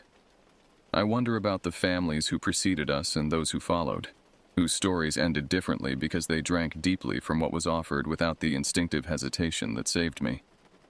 Most of all, I wonder if the faceless wooden figures represent those who disappeared, anonymous trophies of completed hunts, or if they serve as markers for prey that escaped, reminders of unfinished business in a game the Bellows family has played for generations. I keep a locked file of newspaper clippings, police reports, and correspondence with Detective Wilson, who continued investigating until her retirement in 2015. Someday, perhaps, another investigator will connect enough dots to end the pattern. Until then, I maintain my vigilance, knowing that predators are patient, with memories as long as their hunting grounds are remote. The lesson of Leadville remains. The most dangerous wilderness is not the forest itself, but the isolated human spaces where predators establish territories beyond the reach of protection. In such places, locked doors provide little security when the true threat already holds the keys.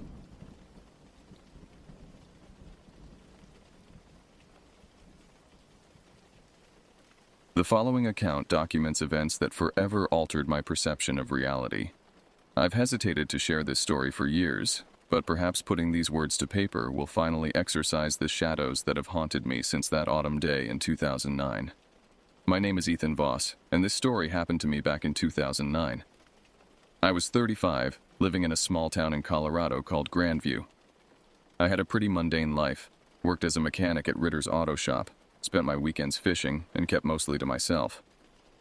I wasn't exactly the social type, but I had a good buddy, Tom Kellerman, who I had known since high school. Tom was my opposite in many ways, outgoing where I was reserved, impulsive where I was cautious. He worked as a forest ranger and had an encyclopedic knowledge of the wilderness surrounding Grandview. His weathered face was permanently tanned from days spent outdoors, and his booming laugh could fill any room. Despite our differences, we shared a love for fishing and the solitude of nature. We did everything together. Well, almost everything. It started on a normal Friday. Tom and I had planned a fishing trip for weeks. We were heading to Elk Lake, a spot tucked away in the forest, about a 2-hour drive from town. This place was our little secret. Hardly anyone knew about it, which made it perfect for getting away from the grind. That morning, I awoke before my alarm, a sense of unease settling in my stomach like a cold stone. Outside my window, fog clung to the ground, transforming familiar shapes into ghostly silhouettes. I dismissed the feeling as pre-trip jitters and packed the last of my gear. Tom picked me up around 6 in the morning, his headlights cutting through the mist as he pulled into my driveway. The squeal of his brakes needed attention, but I knew better than to offer my professional opinion unless asked. "Morning, sunshine," he called out, his breath visible in the cold air. "Ready to catch some monsters?" We loaded our gear into his old Chevy truck, joking about who'd catch the biggest fish. The sky was just starting to lighten up, casting an eerie blue glow over the landscape, and the air was crisp and cool. Perfect fishing weather, if you ask me. The drive took us through winding mountain roads, past abandoned mining towns and thick forests. Tom kept the conversation flowing with stories of recent bear sightings and the record-breaking trout someone had pulled from Sawmill Creek last week. We reached the lake by 8. The place was as beautiful as ever, surrounded by dense pine trees, their reflections mirrored perfectly on the water's surface. The lake was so still it looked like glass, with tendrils of mist hovering just above it. The silence was complete. No distant traffic, no human voices. Just the occasional call of a bird or a rustle of leaves. We set up our rods, cracked open a couple of beers, and settled in for what we expected to be a relaxing day. For a few hours, it was exactly that. We caught a few decent-sized trout, exchanged comfortable silences, and breathed in the clean mountain air. Around noon, the sun disappeared behind gathering clouds, casting the lake in shadow. The temperature dropped noticeably, and I zipped up my jacket against the sudden chill. "Hey, you ever hear about the old Whitaker cabin?" Tom asked, reeling in his line. "Can't say that I have." Tom took a swig of beer. "Supposedly it was built by a trapper back in the 1800s, abandoned for decades now. It's not far from here, maybe half an hour's hike." He nodded toward the dense woods beyond the northern shore. "Thought it might be fun to check it out." I wasn't too keen on the idea. Something about poking around old, deserted buildings didn't sit right with me. But Tom was persistent, and I figured it might be an interesting diversion. "Come on," he urged. "Fish aren't biting anyway. We can come back before dusk." We packed up our gear and started hiking through the woods. Tom had a rough idea of where the cabin was, based on some directions he'd gotten from an old-timer at the local bar. The forest grew denser as we walked, the trees crowding together until only thin shafts of light penetrated the canopy. The ground beneath our feet was springy with decades of accumulated pine needles, muffling our footsteps. After about an hour of trekking, Tom stopped abruptly, pointing through a gap in the trees. "There it is." The cabin materialized before us like an apparition. It was in worse shape than I expected. The roof had partially caved in, and the walls were covered in vines and moss. A single window, its glass long gone, gaped like an empty eye socket. The porch sagged dangerously, and the door hung askew on rusty hinges. The place looked like it hadn't been touched in decades, but there was something eerie about it, something that made the hairs on the back of my neck stand up. The surrounding woods were utterly silent. No birds, no insects, nothing. It was as if nature itself avoided this place. "Come on, Ethan, don't be a chicken," Tom teased, pushing open the creaky front door. "It's just an old cabin." The door groaned in protest, the sound unnaturally loud in the stillness. Tom disappeared inside, and after a moment's hesitation, I followed him, my boots heavy on the rotting floorboards. The interior was a mess of broken furniture, dusty old books, and what looked like the remains of a fire in the stone fireplace. The air inside was stale and carried a faint coppery scent that I couldn't quite place. Shafts of light streamed through holes in the roof, illuminating swirling dust motes. "Check this out," Tom said, examining markings carved into the wooden doorframe. Some kind of symbols. I peered closer. The carvings were intricate circles within circles, strange angular shapes, and what looked like primitive depictions of eyes. They reminded me of something I'd seen in a book about occult practices, though I couldn't remember where or when. But what caught my attention was a trapdoor in the corner, partially hidden under a pile of rubble. "Hey, check this out," I called to Tom, pointing at the door. "Wonder where it leads." Tom's eyes lit up with curiosity. "Only one way to find out." We cleared the debris and managed to pry the door open. A musty smell wafted up from the darkness below, along with a sudden drop in temperature. The wooden stairs descending into the blackness looked surprisingly intact. We found a couple of old oil lanterns on a shelf, and to our surprise, they still worked.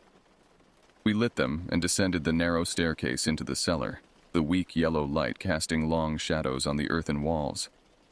The cellar was surprisingly large, with rows of shelves lined with jars of preserved food and what looked like homemade wine.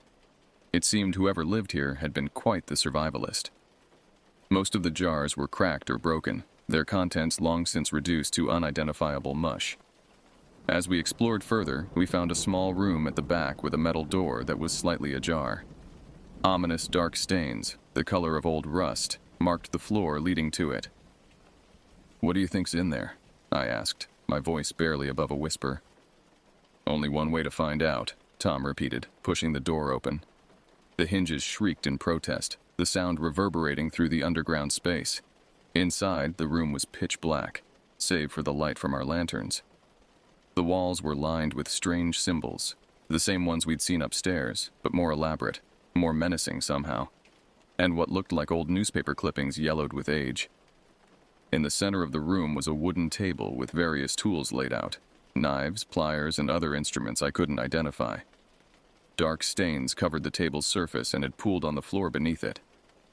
"This is some creepy stuff," I muttered, feeling a chill run down my spine. "We should get out of here."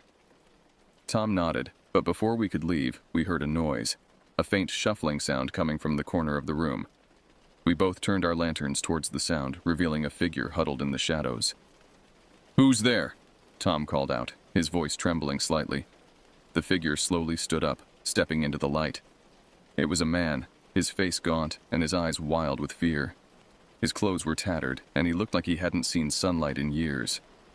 Festering wounds marked his emaciated body, and when he opened his mouth, I could see several teeth were missing.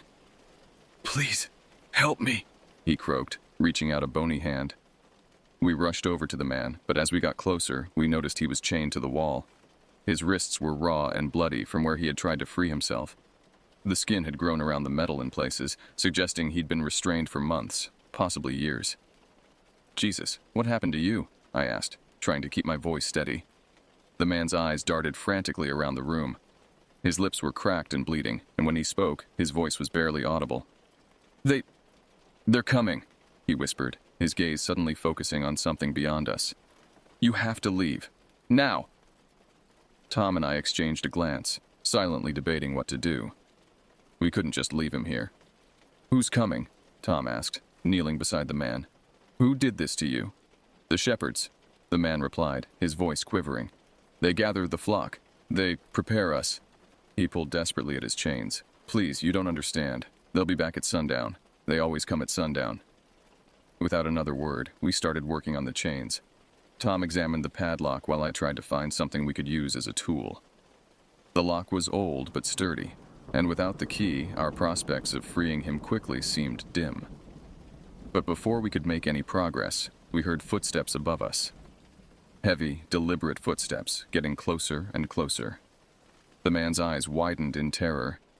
"They're early," he gasped. "Hide." "We need to hide," I said, my heart pounding in my chest. "Now!" We quickly extinguished our lanterns and crouched in the darkness behind a stack of rotting crates, holding our breath as the footsteps descended the stairs. I could feel Tom trembling beside me, his breath coming in quick, shallow bursts. A beam of light swept across the room, and I could hear muffled voices, at least 2, maybe 3 people. "They're down here," a deep voice said. "I can smell them." Another voice, higher but no less menacing, responded. "Find them. The shepherd will be pleased." Panic surged through me as I realized we were trapped. The only way out was through the metal door, and it was too far away to reach without being seen. The light moved closer, illuminating the chained man who cowered against the wall, whimpering softly. Through a gap in the crates, I could make out the silhouette of a man, tall and broad-shouldered, with a scar running down the side of his face. He was holding a flashlight and a large hunting knife. His eyes, reflecting the beam of his light, seemed to glow with an inhuman intensity. "They're hiding," the scarred man said, his voice filled with anticipation. Come out, wherever you are." I held my breath, praying he wouldn't find us. But just as he was about to turn away, Tom shifted slightly, and the floorboard creaked under his weight. The sound, though small, echoed in the silent cellar. "There!" the man shouted, lunging towards our hiding spot. In that moment, survival instinct took over. I grabbed a nearby jar and hurled it at him, hitting him square in the face. The glass shattered, and he stumbled back, cursing and clawing at his eyes. I took the opportunity to grab Tom and make a run for it. "Go! Go!" I yelled, pushing Tom toward the door. We burst through the metal door and into the cellar, sprinting up the stairs as fast as we could. Behind us, I could hear the scarred man bellowing orders and multiple footsteps pursuing us. But as we reached the top of the stairs, another man appeared, blocking our path. He was just as large as the first, with a crazed look in his eyes and symbols tattooed across his forehead. He wore a necklace made of what looked disturbingly like human teeth. Without thinking, I tackled him, sending us both crashing to the floor. The impact knocked the wind out of me, but adrenaline kept me moving. Tom scrambled past us and out the door, shouting for me to follow. The man beneath me was surprisingly strong. He grabbed my throat, his fingers digging into my windpipe. Black spots danced in my vision as I struggled for air. In desperation, I drove my thumb into his eye. He howled in pain, his grip loosening just enough for me to break free. I managed to kick him off me and stagger to my feet, my mind racing. I could hear the others close behind, their footsteps thundering up the stairs. I bolted out of the cabin and into the woods, my lungs burning as I ran. "Ethan, this way!" Tom's voice called from somewhere to my left. I veered in that direction, branches whipping against my face, leaving stinging welts. I could hear the men shouting behind me, their voices growing fainter as I pushed myself harder. The forest blurred around me, and my only thought was escape. After what seemed like an eternity, I broke through the tree line and saw Tom waiting by the truck. We jumped in, and Tom floored the gas, the tires kicking up dirt and gravel as we sped away. Through the rearview mirror, I caught a glimpse of figures emerging from the forest, watching us go. We didn't speak for a long time, the reality of what had just happened sinking in. My throat was bruised from the attack, and Tom had a deep cut on his arm that neither of us had noticed in the chaos. "What the hell was that?" Tom finally said, his voice shaking. His knuckles were white on the steering wheel, and his usual confident demeanor had vanished. "I don't know," I replied, staring out the window at the darkening sky. "But we need to call the cops." We drove straight to the Grandview police station and told them everything. At first, they seemed skeptical, exchanging looks that clearly questioned our sanity. But when we mentioned the chained man in the cellar, they took us seriously. Sheriff Denton, a no-nonsense woman with 20 years on the force, assembled a team immediately. "You boys are lucky to be alive," she said as deputies geared up around us. "We've had reports of missing hikers in that area for years." A team was dispatched to the cabin, and Tom and I waited anxiously for news, nursing cups of bitter coffee in the station's break room. The adrenaline had worn off, leaving me shaking and nauseous. The image of the chained man's face kept flashing in my mind. Hours later, the officers returned, their faces grim. They had found the cabin just as we described, but the men were gone. The chained man had been left behind, but he was in bad shape, barely clinging to life. He was rushed to the hospital, and we were told he might not make it. "There's something else," Sheriff Denton said, placing a plastic evidence bag on the table. Inside was a small, leather-bound book. "We found this hidden in the cellar. It appears to be some kind of ritual journal." The pages she showed us contained detailed accounts of abductions, bizarre ceremonies, and sacrifices to something called the Shepherd of the Dark Flock. There were drawings, too, intricate diagrams of human bodies with the symbols we'd seen carved into their flesh. Over the next few days, the police investigated the cabin and the surrounding area. They discovered evidence of a cult that had been operating in the region for years, abducting people and using them in bizarre rituals. The forensics team found human remains buried in the woods, at least 7 different individuals. The chained man survived but was too traumatized to provide any useful information. He couldn't remember his name or where he was from, only fragments of the horrors he had endured. The doctors said he might never fully recover.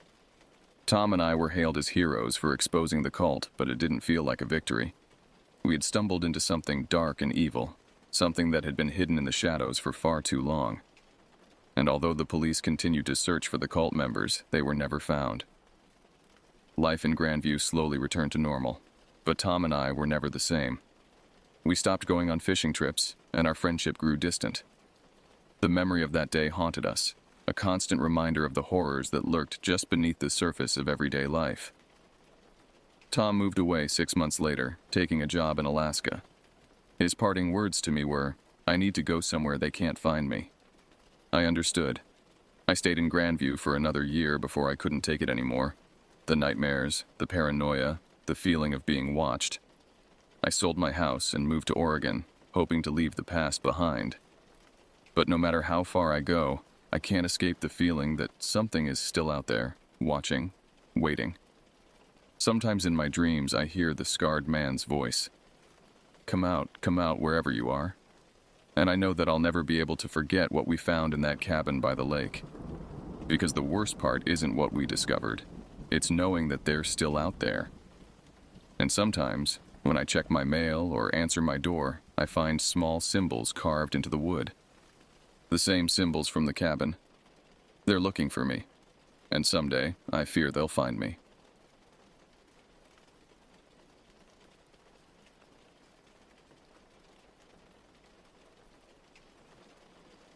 This is a true story. Every time I tell it, it pulls the eyes of everyone in the room. I'm not sure why I haven't posted it before, but upon reflecting with a friend, I decided it was time to share it. The summer of 2022 felt like being trapped in a pressure cooker. 2 years of pandemic restrictions had left my friends and me desperate for escape. The walls of my apartment seemed to close in with each passing day. The endless cycle of video calls, delivery food, and streaming services had worn us down to our last nerve. We needed something different, something real. I remember the exact moment the idea came to us. It was during one of our weekly video chats. Ryan was sprawled across his couch, his beard grown out in what he called his wilderness preparation. Jade was sitting cross-legged on her bed, her dark hair pulled into a messy bun, scrolling through vacation rentals on her phone. "What about a mountain getaway?" she suggested, her voice tinged with that familiar enthusiasm that always pulled us into her ideas. Something remote, something where we can just breathe. Ryan's face lit up immediately. God, yes. Anything to get out of this apartment. The idea captured us instantly. We were all 28, old enough to know better, but young enough to crave adventure. The 3 of us had been friends since college. Ryan with his engineering mind always calculating risks, Jade with her spontaneous spirit always pushing boundaries, and me somewhere in the middle, the observer, the one who somehow ended up mediating their opposing energies. Over the next few days, we assembled a detailed plan. We would rent a series of different accommodations across the Blue Ridge Mountains, spend a few days hiking and exploring, and have one night of complete isolation at a cabin in the woods. The variety appealed to all of us. Ryan got his structured itinerary, Jade got her adventure, and I got the promise of new scenery to clear my mind. "You know what would make the cabin night perfect?" Jade texted our group chat one evening. "I know a guy who can get us some acid. Pure stuff, just enough to make the stars dance." Ryan immediately sent back a thumbs-up emoji. I felt myself hesitate, fingers hovering over my phone.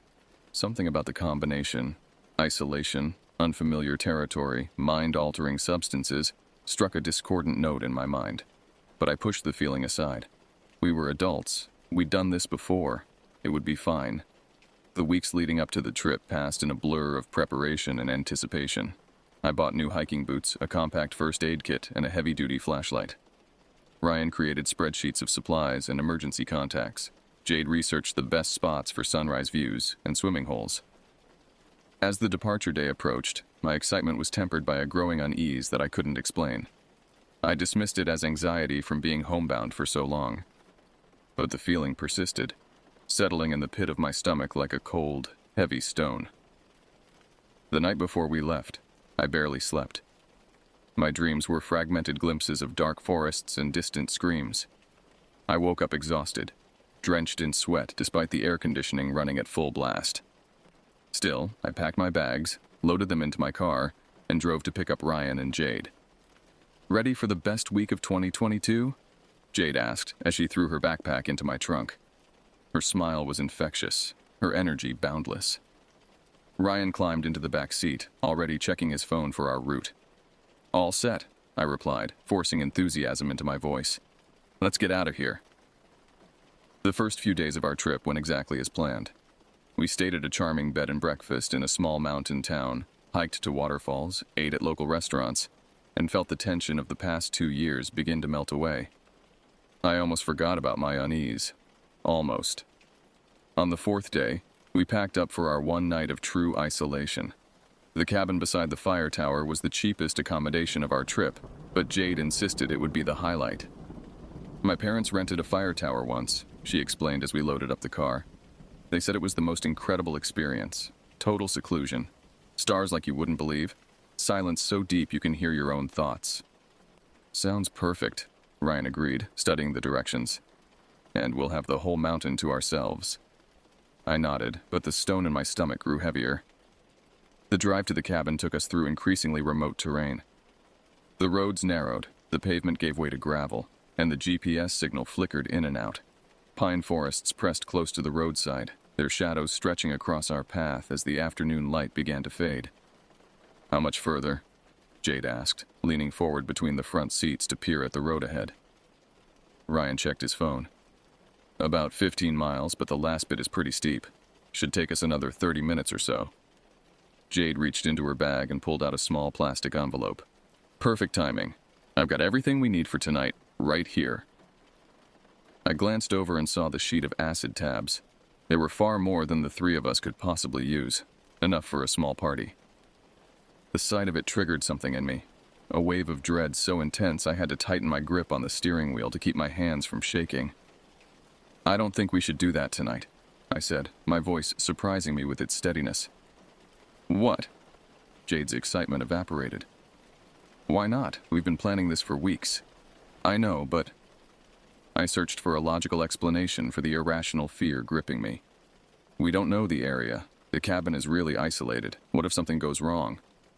"Nothing's going to go wrong," Ryan said, but I could hear the uncertainty creeping into his voice. "We've done this before." "Not here," I insisted. "Not in the middle of nowhere with no one around for miles." Jade crossed her arms. "This is literally the perfect setting. That's the whole point." I felt my resolve hardening, the dread in my stomach spreading through my entire body.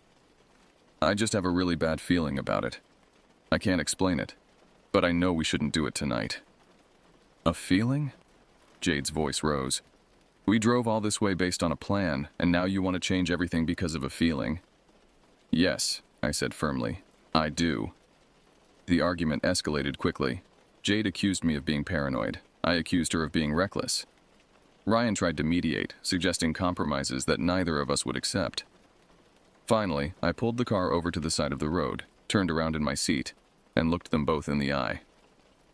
"I'm serious about this," I said. "I've never had a feeling this strong before.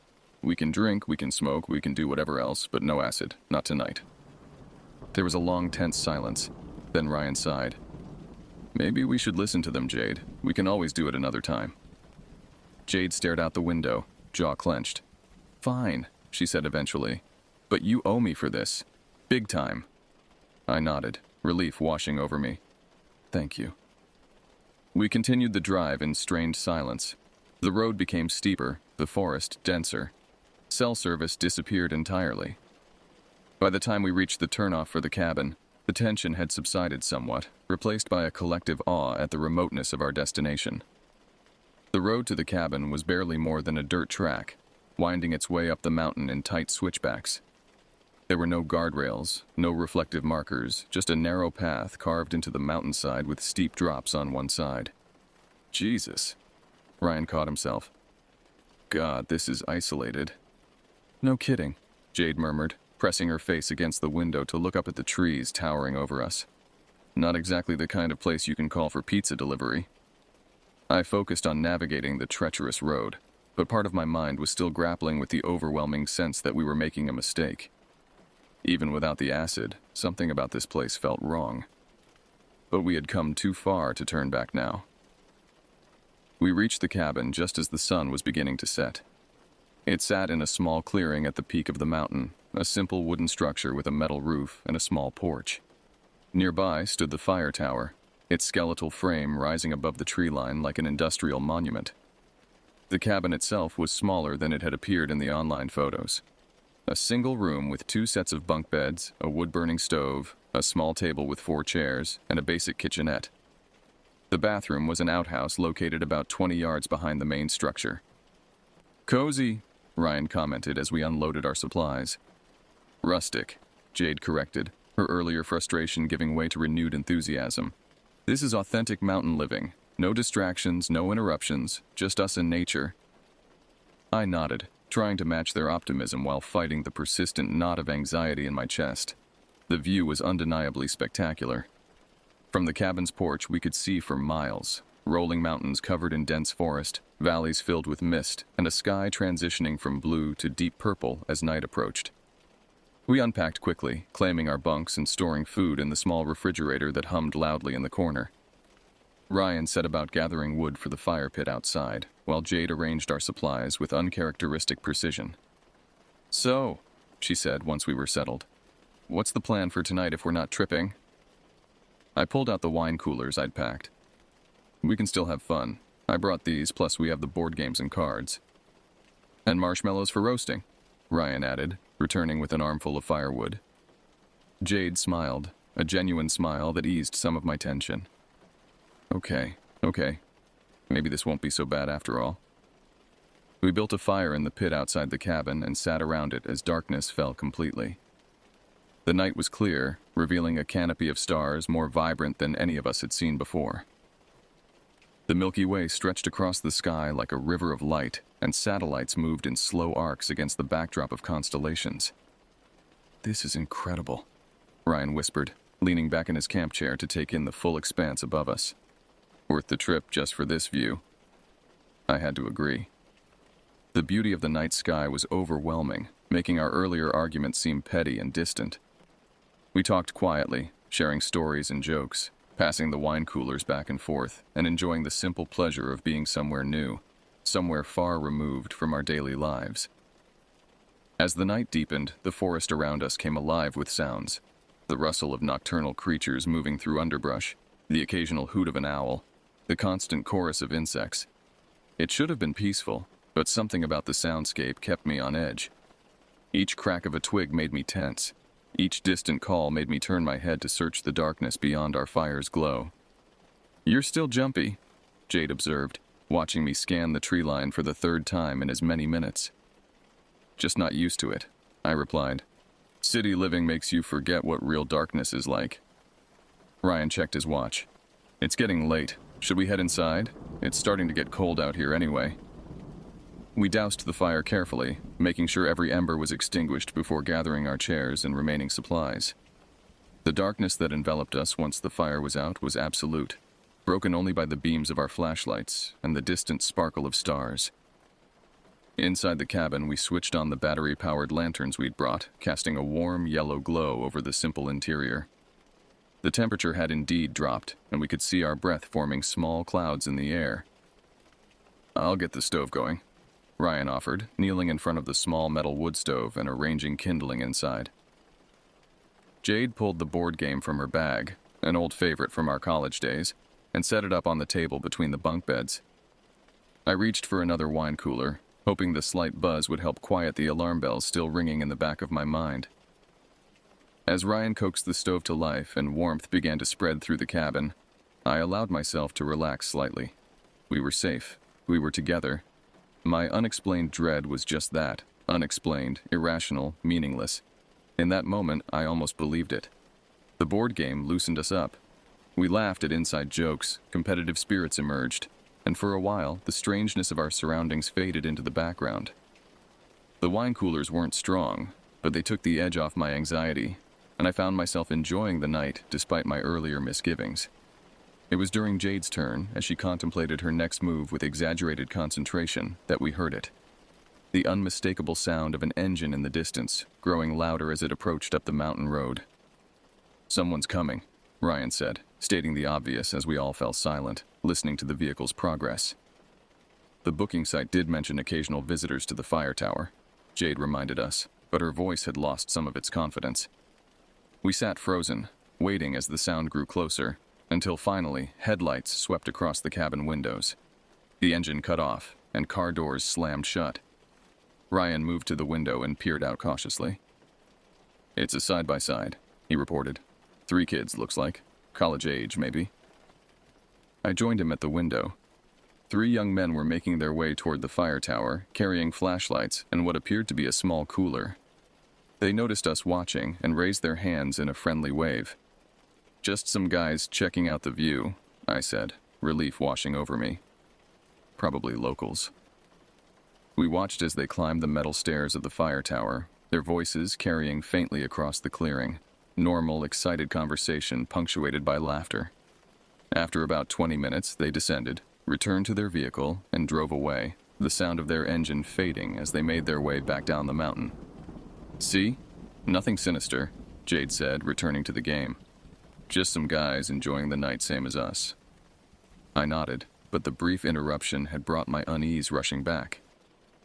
The visitors had been completely normal, yet their appearance had reminded me of how vulnerable we were. One road in, one road out. No cell service, no neighbors. Just us in a tiny cabin on top of a mountain. We finished the game. Jade won, as she usually did, and decided to call it a night. The stove had warmed the cabin nicely, but we knew it would burn out during the night, leaving us to wake to mountain morning chill. We bundled into our sleeping bags, switched off the lanterns, and laid in darkness. That's when I realized just how quiet it truly was. In the city, there's always noise, distant traffic, air conditioning units, neighbors, sirens. Here, the silence was profound, punctuated only by our breathing and the occasional creak of the cabin settling. I stared into the darkness, listening to Ryan and Jade falling asleep, their breathing becoming deeper and more rhythmic. I couldn't sleep. Every rustle outside seemed amplified. Every natural sound of the forest became sinister in my imagination. I told myself I was being ridiculous, that my mind was playing tricks on me, but the feeling persisted. Hours passed this way, with me drifting in and out of shallow sleep, jerking awake at the slightest noise. It must have been around 1 a.m. when I heard it, a sound different from the natural forest ambience. A slow, deliberate crunch of footsteps on the gravel outside the cabin. I froze, straining to listen. The steps circled the cabin slowly, pausing occasionally as if their owner was looking in through the windows. My heart hammered in my chest so loudly I was certain it would wake the others. But they slept on, oblivious. I wanted to wake them, to whisper about what I was hearing, but I was paralyzed with fear. What if I was imagining it? What if it was just an animal? I would look paranoid, confirming Jade's accusations from earlier. The footsteps completed their circuit of the cabin and seemed to retreat. I exhaled slowly, convincing myself that it had been a deer or some other woodland creature investigating our unfamiliar scent. Just as my pulse began to slow, I heard a new sound, a soft scraping against the cabin wall, like fingers being dragged across the wooden siding. It moved along the wall nearest to my bunk, slow and deliberate, stopping directly beneath the window. Then, silence. Complete, absolute silence that seemed to stretch on endlessly. I held my breath, waiting, every muscle in my body tense and ready to spring. What happened next would haunt my nightmares for months to come. A human hand reached up to the window between our bunk beds and slapped it 3 times. The sound was so sudden, so definitive, that for a split second I thought I might have imagined it. But then Jade screamed, a primal, terrified sound that confirmed the reality of what we'd all witnessed. Ryan bolted upright, disoriented but instantly alert to the danger. "What the hell was that?" he shouted, scrambling out of his sleeping bag. "Someone's outside!" Jade's voice was shrill with panic. "Someone just hit the window!" I was already on my feet, moving on instinct rather than thought. "Ryan, call 911-inch." He fumbled for his phone, hands shaking so badly he dropped it twice before managing to dial. By some miracle, despite being shown as having no service earlier, the call connected. He put it on speakerphone and handed it to me, then rushed to the fireplace and grabbed the iron pokers. 911, what's your emergency? The dispatcher's voice was calm, surreal in contrast to our terror. Someone is outside our cabin, I managed to say, trying to keep my voice steady. We're at the Pine Ridge Fire Tower cabin. Someone just slapped our window. Are you in immediate danger? Is anyone injured? No injuries, but we don't know if they're trying to break in.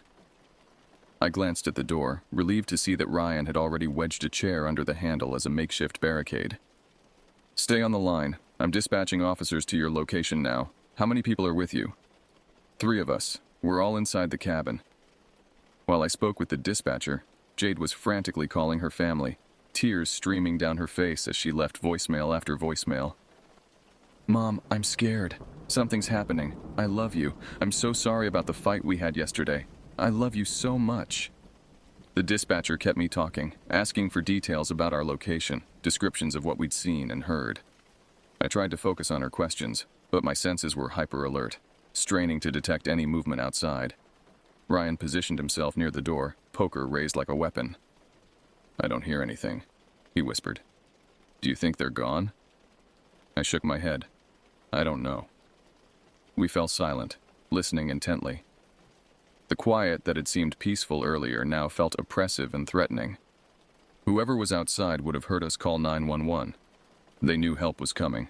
Were they fleeing or watching? Waiting. The officers are about 15 minutes away, the dispatcher informed us. Stay inside, keep the doors locked, and remain on the line. Those 15 minutes stretched into an eternity. We huddled together in the center of the cabin, away from the windows, weapons in hand, jumping at every creak and groan of the structure. I kept thinking about the acid tabs in Jade's bag. How different this night would have been if we'd taken them as planned. We would have been completely vulnerable, our senses distorted, unable to distinguish real threats from hallucinations. Finally, we saw the flash of blue and red lights through the trees, heard the rumble of vehicles approaching. Relief washed over us in a powerful wave. The police are here, I told the dispatcher, my voice breaking. Stay inside until they knock and identify themselves, she instructed. Moments later, there was a firm knock on the door. Sheriff's Department. Ryan moved the chair and unlocked the door. 2 deputies stood on the porch, flashlights sweeping the area. Behind them, a K-9 unit was already circling the perimeter of the cabin.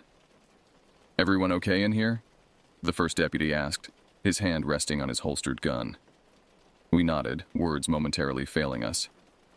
Tell us exactly what happened, the second deputy said, notebook in hand. We recounted the events, the footsteps, the scraping sound, the hand slapping the window. The deputies exchanged glances that did nothing to reassure us. We'll search the area, the first one said. You folks stay put. For the next half hour, we watched through the windows as the officers and their dogs combed the surrounding forest.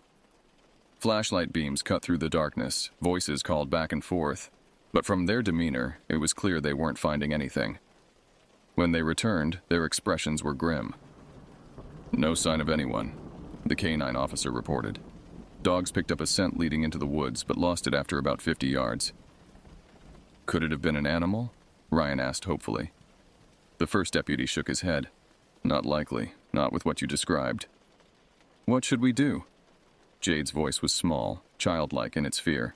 We can escort you back to town if you'd like, the second deputy offered. It's not safe for you to stay here. We didn't need to discuss it. Within minutes, we had thrown our belongings into our bags, not caring about organization or cleanliness, just wanting to be gone. As we stepped outside to load the car, the first deputy pulled me aside. There's something you should know, he said quietly. When we were speeding up here, we passed a parked car at the base of the mountain. Empty, no one around. I felt my heart rate spike again. What does that mean?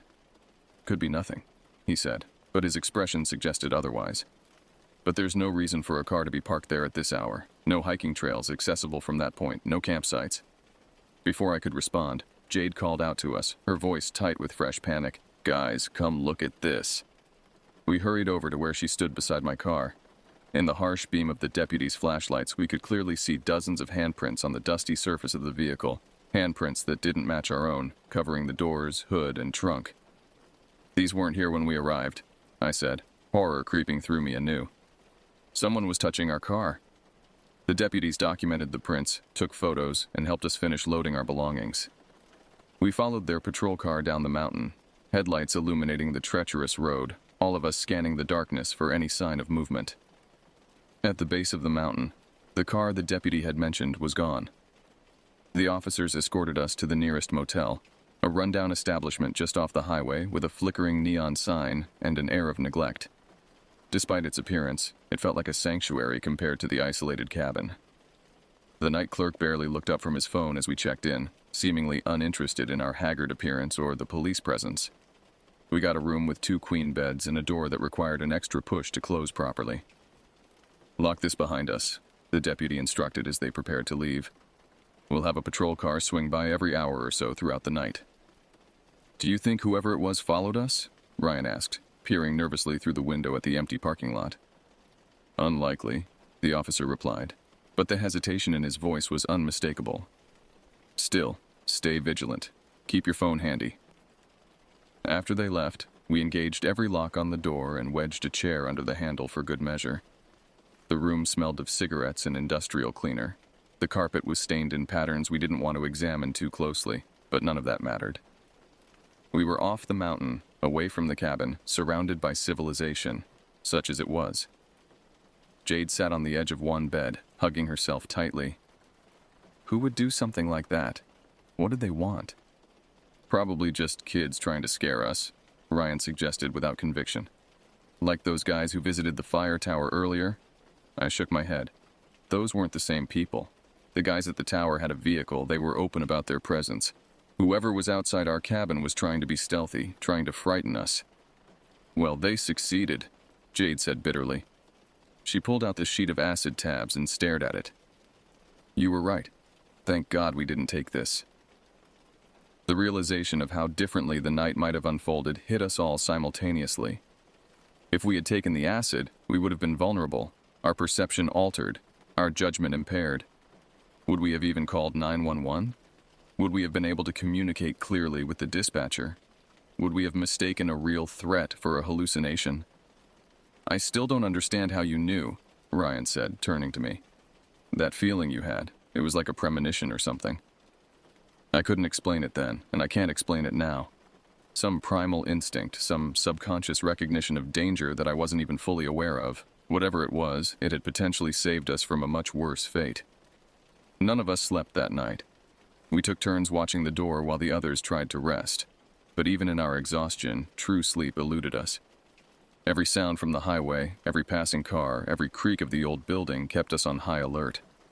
Dawn came as a relief, gray light filtering through the cheap curtains, bringing with it a sense that we had survived whatever threat the night had held.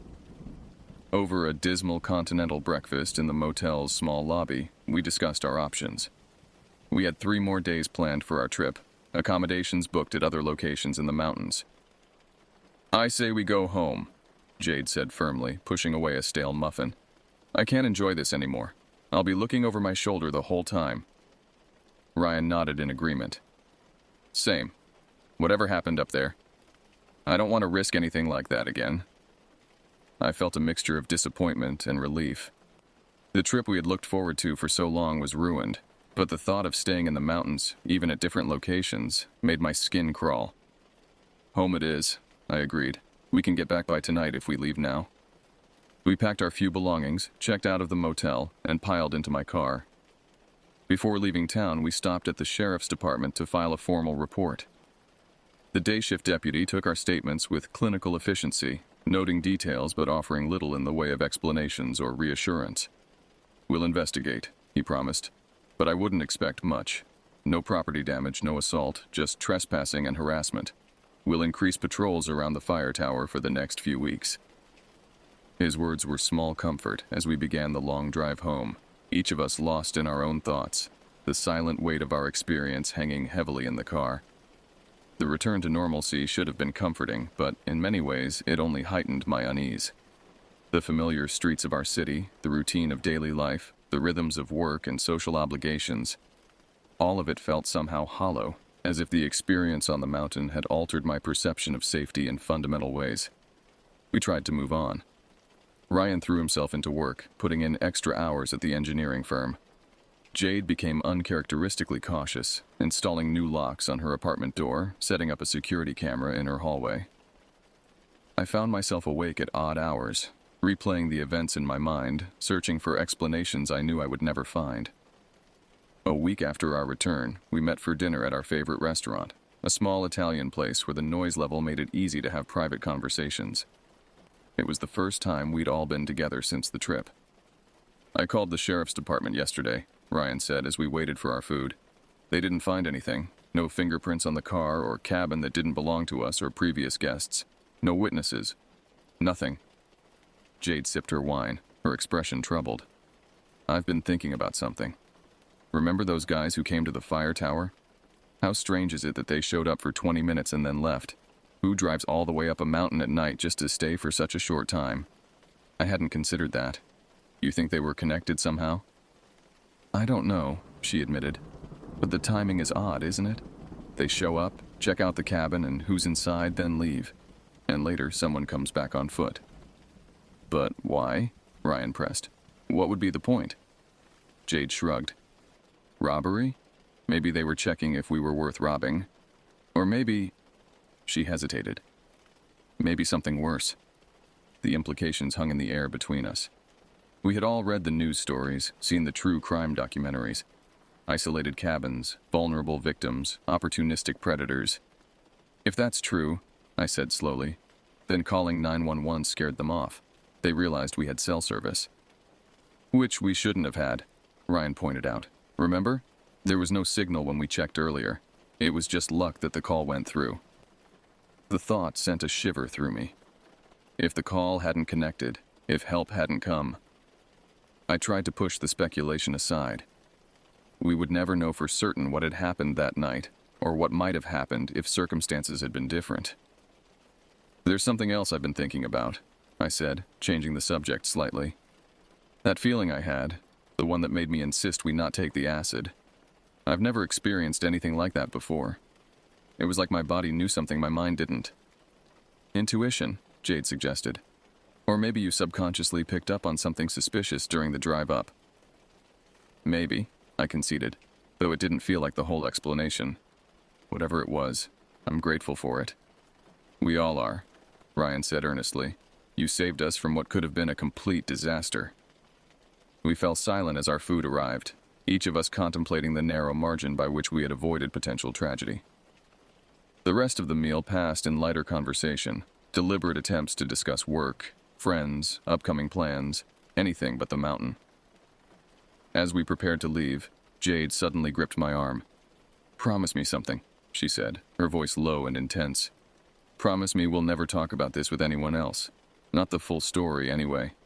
I don't want to relive it, and I don't want to become some weird cautionary tale that people share at parties."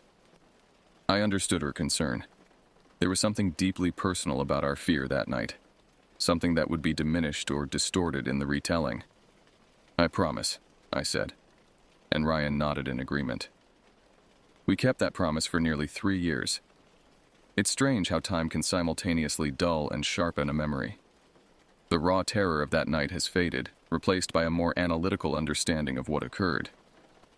Yet certain details remain vivid: the slap of a hand against glass, the handprints on my car, the absolute darkness of the mountain forest. I'm breaking our promise now, sharing this story publicly for the first time, because I believe there's value in the telling. Not as a sensationalized account of a near miss with danger, but as a testament to the importance of trusting one's instincts, of listening to that quiet voice that sometimes whispers warnings we can't rationally explain. Ryan, Jade, and I have discussed this decision at length. We've agreed that enough time has passed, that the specifics have been changed sufficiently to protect our privacy, and that perhaps our experience might help someone else recognize and heed their own internal alarms. We never returned to the mountains. The cabin beside the fire tower still exists. I've checked the booking site occasionally, reading reviews from guests who enjoyed peaceful nights under starlit skies, who found the seclusion rejuvenating rather than terrifying. I wonder sometimes if what happened to us was simply a random encounter with someone who meant to frighten but not harm. A prank that escalated beyond the perpetrator's intentions when we reacted with such alarm. But a darker possibility lingers in my mind. I think about that car at the base of the mountain, the one that disappeared before we made our escape. I think about the methodical way our visitor circled the cabin, the deliberate nature of those 3 slaps against the window. There was purpose there, planning, and I can't shake the feeling that if events had unfolded differently, if we had taken the acid, if my call to 911 hadn't connected, if the deputies had been slower to respond, our story might have ended very differently. Jade has mostly recovered from the experience, though she still avoids remote locations and insists on comprehensive security measures wherever she stays. Ryan rarely speaks of that night, but I've noticed he's become more cautious in general, more likely to consider worst-case scenarios when making plans. As for me, I've developed a profound respect for intuition, that nebulous sense that operates beneath conscious thought, processing information our rational minds might miss. That night taught me that sometimes fear is a gift, a natural response to genuine threat, and that ignoring it can have consequences. I don't know what the person on the mountain wanted from us. I don't know if it was a practical joke or the beginning of a night of terror. I'm grateful for Ryan's quick thinking in calling 911. I wonder if our visitor knew we had service. It had certainly been a welcome surprise to us. Perhaps that was the wrench in their plan, enough to spook them before they could make things ugly. In truth, I don't know if I want to know what their intentions were. Some questions are better left unanswered, some mysteries better left unsolved. What matters is that we recognized danger, acted decisively, and survived to tell the tale. If there's a lesson in our experience, perhaps it's this. The world contains real darkness, real threats that exist beyond urban legends and campfire stories. Being aware of this reality doesn't mean living in fear. It means respecting your instincts, acknowledging your vulnerability, and taking reasonable precautions. And sometimes it means deciding not to drop acid in a remote cabin in the woods.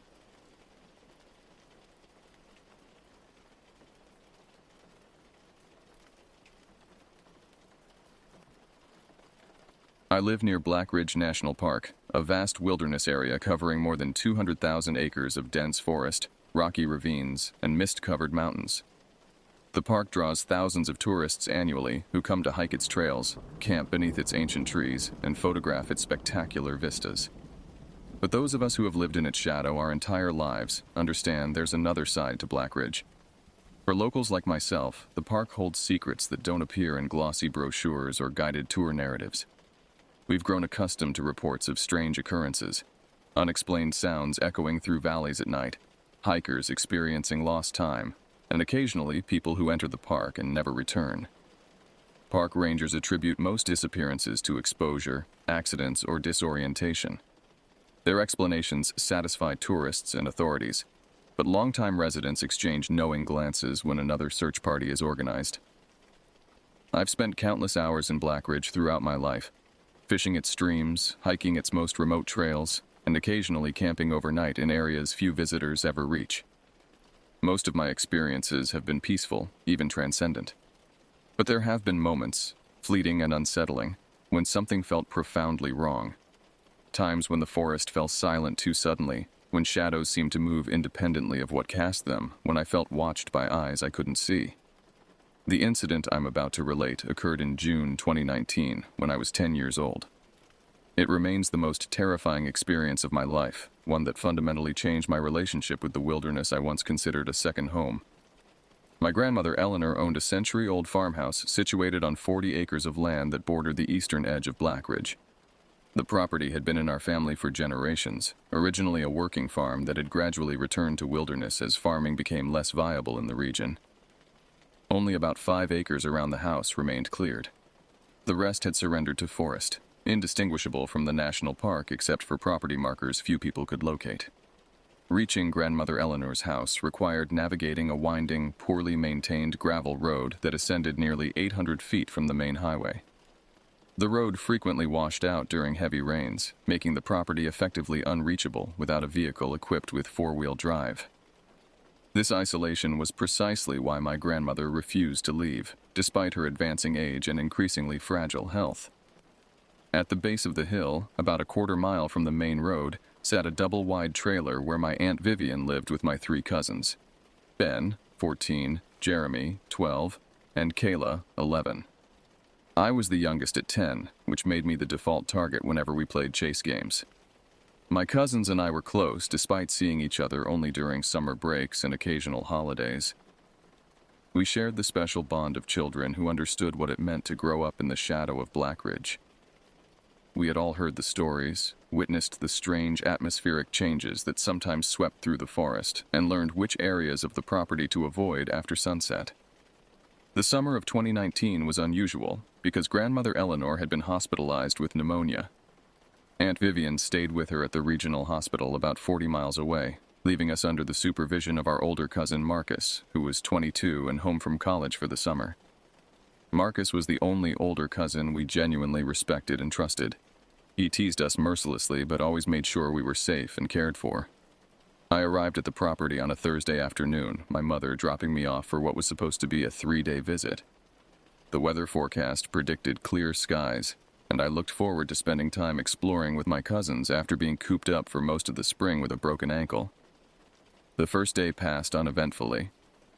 We helped Marcus with chores around the property, clearing branches that had fallen during a recent storm, weeding grandmother Eleanor's vegetable garden, and repairing a section of fence that kept deer from devouring her prized raspberry bushes. By late afternoon, our obligations fulfilled, we were free to play. We hiked down to the creek that ran through the property, spent hours catching crawfish and building small dams, then returned to the house, sunburned and hungry. Marcus prepared a simple dinner of spaghetti and garlic bread, and we ate on the wide front porch, watching fireflies emerge as darkness slowly enveloped the forest. That night, Ben suggested we sleep in the old barn, a proposition that thrilled Kayla and Jeremy, but made my stomach tighten with inexplicable dread. I reluctantly agreed, not wanting to appear cowardly in front of my older cousins. Marcus vetoed the plan, however, insisting we all sleep in the house where he could keep an eye on us. I felt an overwhelming sense of relief that I carefully concealed from the others. Looking back, I wonder if some part of me sensed what was coming. If the forest itself tried to warn me through the instinctive fear I felt at the prospect of sleeping outside that night. Friday began warm and clear. After breakfast, Marcus informed us he needed to drive into town for supplies. He gave strict instructions not to wander beyond the cleared portion of the property while he was gone, and especially not to venture toward the boundary with the national park.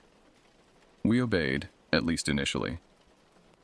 We spent the morning playing board games on the porch and taking turns on the tire swing that hung from a massive oak tree in the front yard.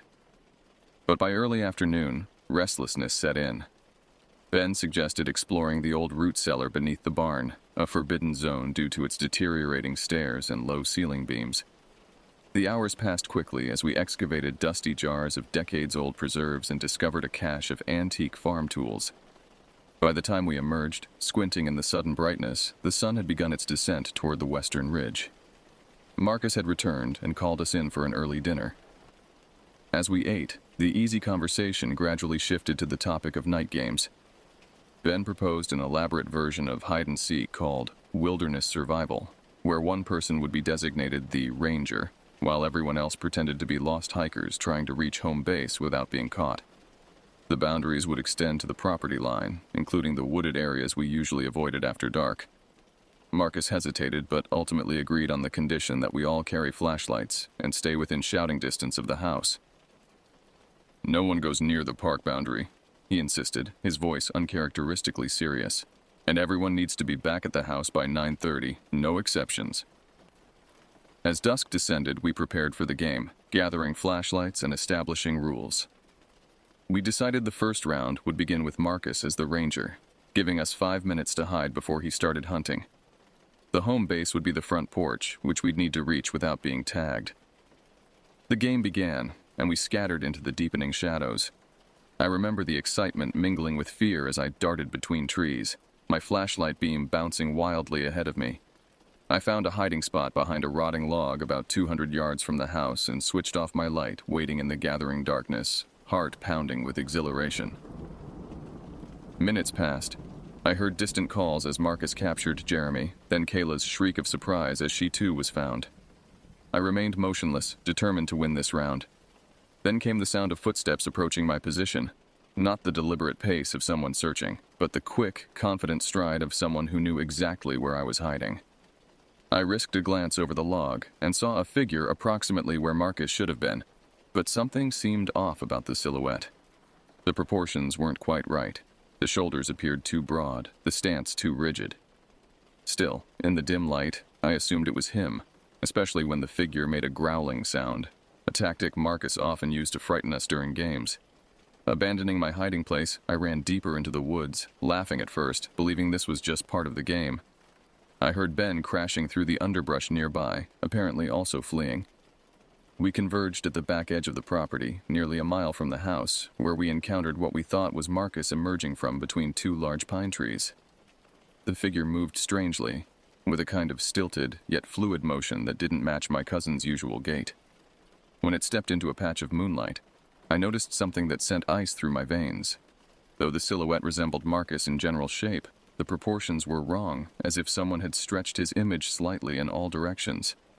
The figure made that growling sound again and moved toward us with an odd, gliding step. Ben grabbed my arm, and we ran toward the gravel road, certain Marcus was playing an elaborate prank to scare us. When we reached the road, we looked back to see the figure emerge from the tree line, moving in a strangely triumphant manner, almost strutting, but with jerky, uncoordinated movements. We sprinted the rest of the way to the house, where we decided to barricade the door as payback for the fright. Laughing nervously, we pushed a small bookcase against the entrance, then decided to add the heavy coffee table as well. As we loudly dragged the table across the hardwood floor, a door opened behind us.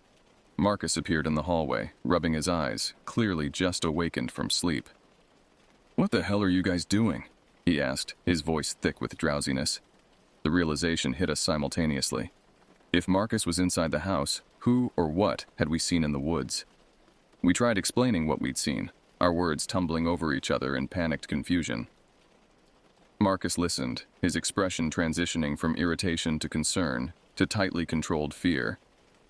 He ordered us to our bedroom, telling us to lock the door and not come out until he called for us.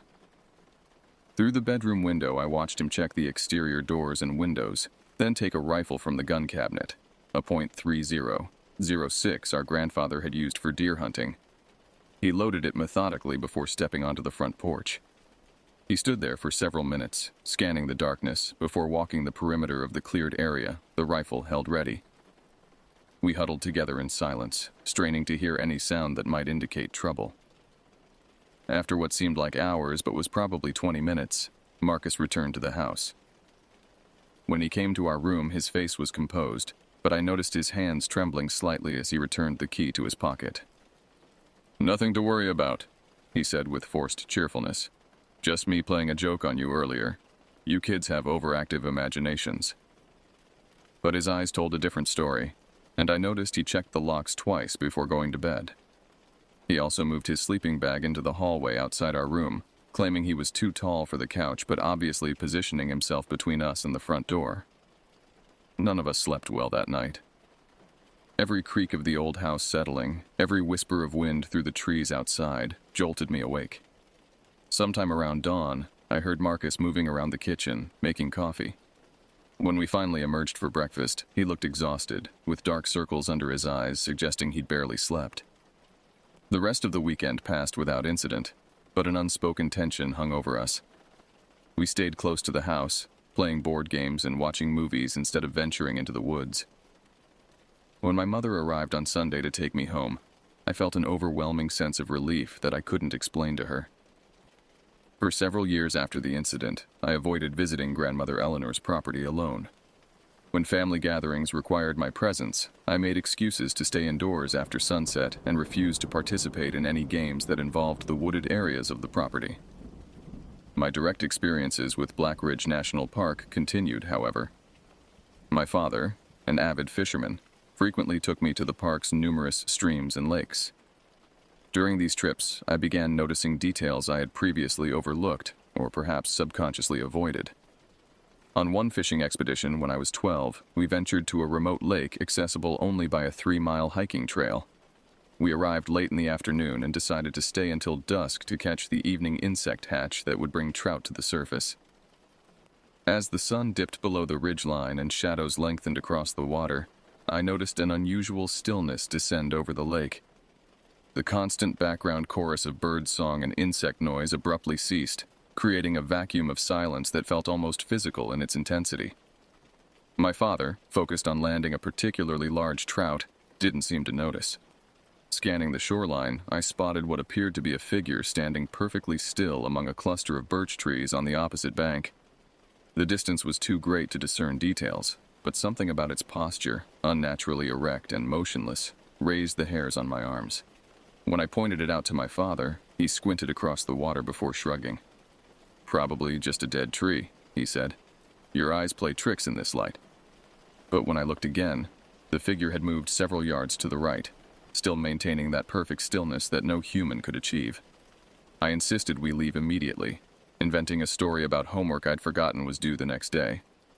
My father, noting my obvious distress, agreed without much argument. As we hiked back to the car in the rapidly fading light, I repeatedly glanced over my shoulder, unable to shake the sensation of being followed. Twice I thought I glimpsed movement on the trail behind us. Not the natural motion of wildlife, but something deliberate and calculating. That night I experienced the first of what would become recurring nightmares. In my dream, I stood alone in a clearing within Blackridge, surrounded by towering pines that blocked most of the moonlight. From the darkness between the trees, multiple sets of eyes watched me.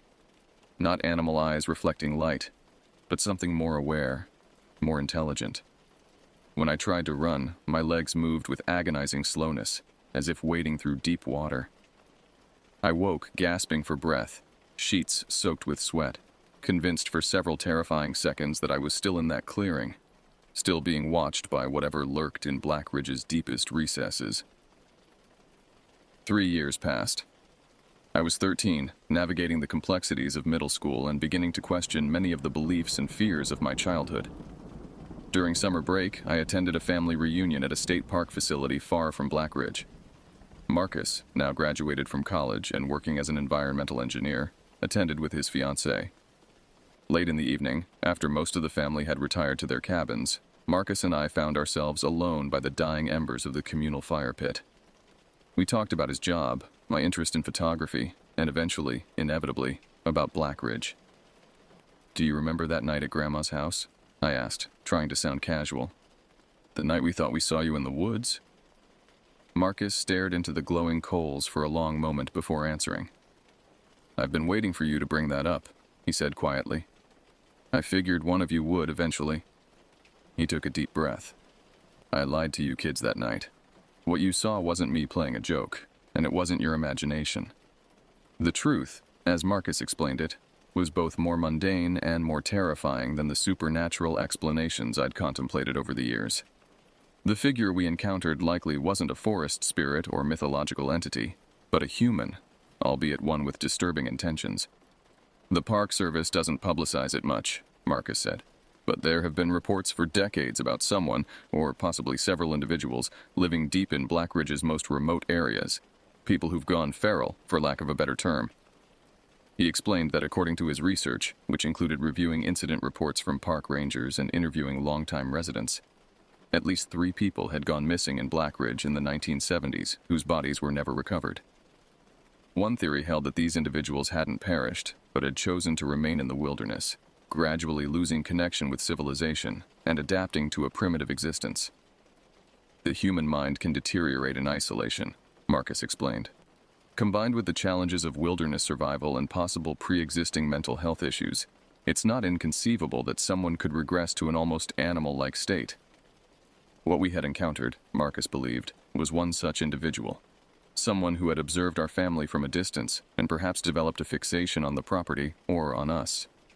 The strange movement and posture could be explained by years of moving through dense forest, muscles developed for different purposes than typical human locomotion. "I've seen it more than once," he admitted. "The first time was when I was about your age. I was hiking alone near the property line and spotted someone watching me from the underbrush. When they realized I'd seen them, They moved in this bizarre quadrupedal way, like a human trying to move like an animal. It was deeply unsettling. Marcus had reported his encounters to park rangers over the years, but with limited evidence and no direct threat established, little action had been taken beyond increasing patrols in the area. The vast territory and limited resources made comprehensive searches impossible. "I didn't tell you kids the truth back then because I didn't want to terrify you," he said. "But you're old enough now to understand the real dangers in the park aren't supernatural. They're human, and in some ways that's more frightening." The revelation should have been reassuring, a rational explanation replacing childhood fears of the unknown. Instead, it intensified my unease about Black Ridge. Somehow, the idea of individuals choosing to abandon humanity, to exist in some halfway state between person and predator, disturbed me on a profound level. I'm 18 now, about to leave for college in another state. My relationship with Black Ridge has evolved into a cautious respect. I still hike its trails and occasionally fish its streams, but always with companions, always departing well before dusk, and never venturing into its more remote regions. Grandmother Eleanor passed away last winter.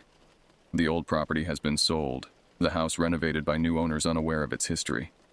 I wonder sometimes if they've experienced anything unusual, if they've glimpsed movement at the forest's edge, or felt the weight of unseen eyes watching from the darkness. The national park continues to report occasional disappearances, usually attributed to hikers underestimating the wilderness or failing to prepare adequately. The official statistics show Black Ridge's incident rate as comparable to other parks of similar size and terrain. But locals know better than to take those figures at face value. What troubles me most isn't the possibility that feral humans might inhabit Black Ridge's deepest recesses. It's the recognition that the boundary between civilization and wilderness, between human and animal, may be more permeable than we care to admit. Something in that vast, ancient forest calls to the primitive parts of our psyche, parts we've suppressed but never fully eliminated. 2 months ago, I hiked to Ravenwood Overlook, a popular viewpoint about 2 miles into the park. As I rested on a boulder, enjoying the panoramic vista, I spotted a hiker on an adjacent ridge. Something about their movement caught my attention, a subtle but distinctive irregularity in their gait. For a moment, our gazes seemed to meet across the distance. The figure raised a hand in what might have been a greeting, but felt more like a claim staked, a boundary established. I left immediately, maintaining a brisk pace all the way back to the parking area. As I drove away, I checked my rearview mirror repeatedly, unable to shake the sensation of being followed. This is my warning to those who visit national parks, particularly Black Ridge. Respect the wilderness not just for the natural dangers it presents, the weather, the terrain, the wildlife, but for the more insidious threat it poses to human identity itself. There's something in these ancient forests that can unmake a person, can erase the thin veneer of civilization and expose the creature beneath. The parks are carefully managed, patrolled, and mapped, creating an illusion of control and safety. But these are just human constructs laid over something far older and more powerful. The wilderness watches, waits, and occasionally reaches out to claim one of us. Be vigilant when you venture beyond the trail markers and campgrounds. And if you ever sense you're being watched, if the forest falls suddenly silent around you, if motion at the corner of your vision disappears when you turn to look, don't dismiss it as imagination. Trust your instincts and leave before darkness falls. Some parts of the wild were never meant for us, and some who enter never truly return, even if they walk out on their own 2 feet.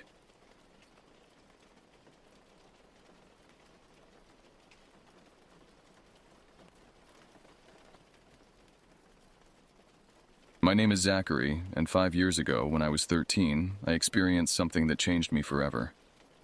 What began as an exciting birthday celebration turned into a nightmare that haunts me to this day.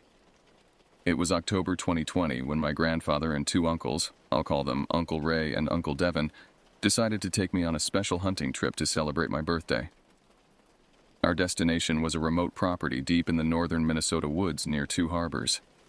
We packed our gear into my grandfather's weathered Ford F-250 and set off on what should have been a routine weekend getaway. The 6-hour drive from our home was filled with stories of previous hunting trips, jokes, and my grandfather's endless wisdom about tracking wildlife. I remember staring out the window as the urban landscape gradually gave way to dense forests. The autumn colors painted the trees in brilliant shades of red and orange, a beautiful sight that would soon become the backdrop for terror. "We're almost there, kid," Uncle Ray said, turning down a narrow dirt road. "Your first real hunting trip. You excited?" I nodded enthusiastically. I had been waiting for this moment since I was old enough to understand what hunting was. In our family, it was a rite of passage, a tradition passed down through generations. The truck jostled as we navigated the increasingly rough terrain. As we approached the entrance to the property, something caught my eye. A "no hunting" sign bent at an odd angle, as if crushed by tremendous force. The metal was warped downward, suggesting something incredibly heavy had smashed it. "What happened to that sign?" I asked, pointing. Uncle Devin glanced at it as we drove past. "Probably some drunk locals or bears messing around. Nothing to worry about." But something about the sign troubled me. It wasn't just bent, it looked deliberately damaged. We continued down the path until we reached a small clearing where a basic hunting cabin stood. The structure was simple, a single-room wooden building with a small porch and a tin roof that had weathered countless seasons. We spent the next hour unpacking our gear and settling in. The cabin had 2 bunk beds, a small wood-burning stove, and a table with 4 chairs. It was rustic but comfortable enough for our 3-night stay. My grandfather started preparing dinner, his famous venison stew with vegetables from his garden, while my uncles retrieved the 4-wheelers from the trailer. "I'm going to check out that sign," I told them, my curiosity getting the better of me. "Don't wander too far," my grandfather cautioned. "Dinner will be ready soon, and it gets dark early out here." I nodded and headed back toward the entrance.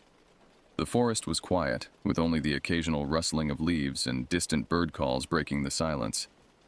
When I reached the sign, I examined it more closely. The damage was strange.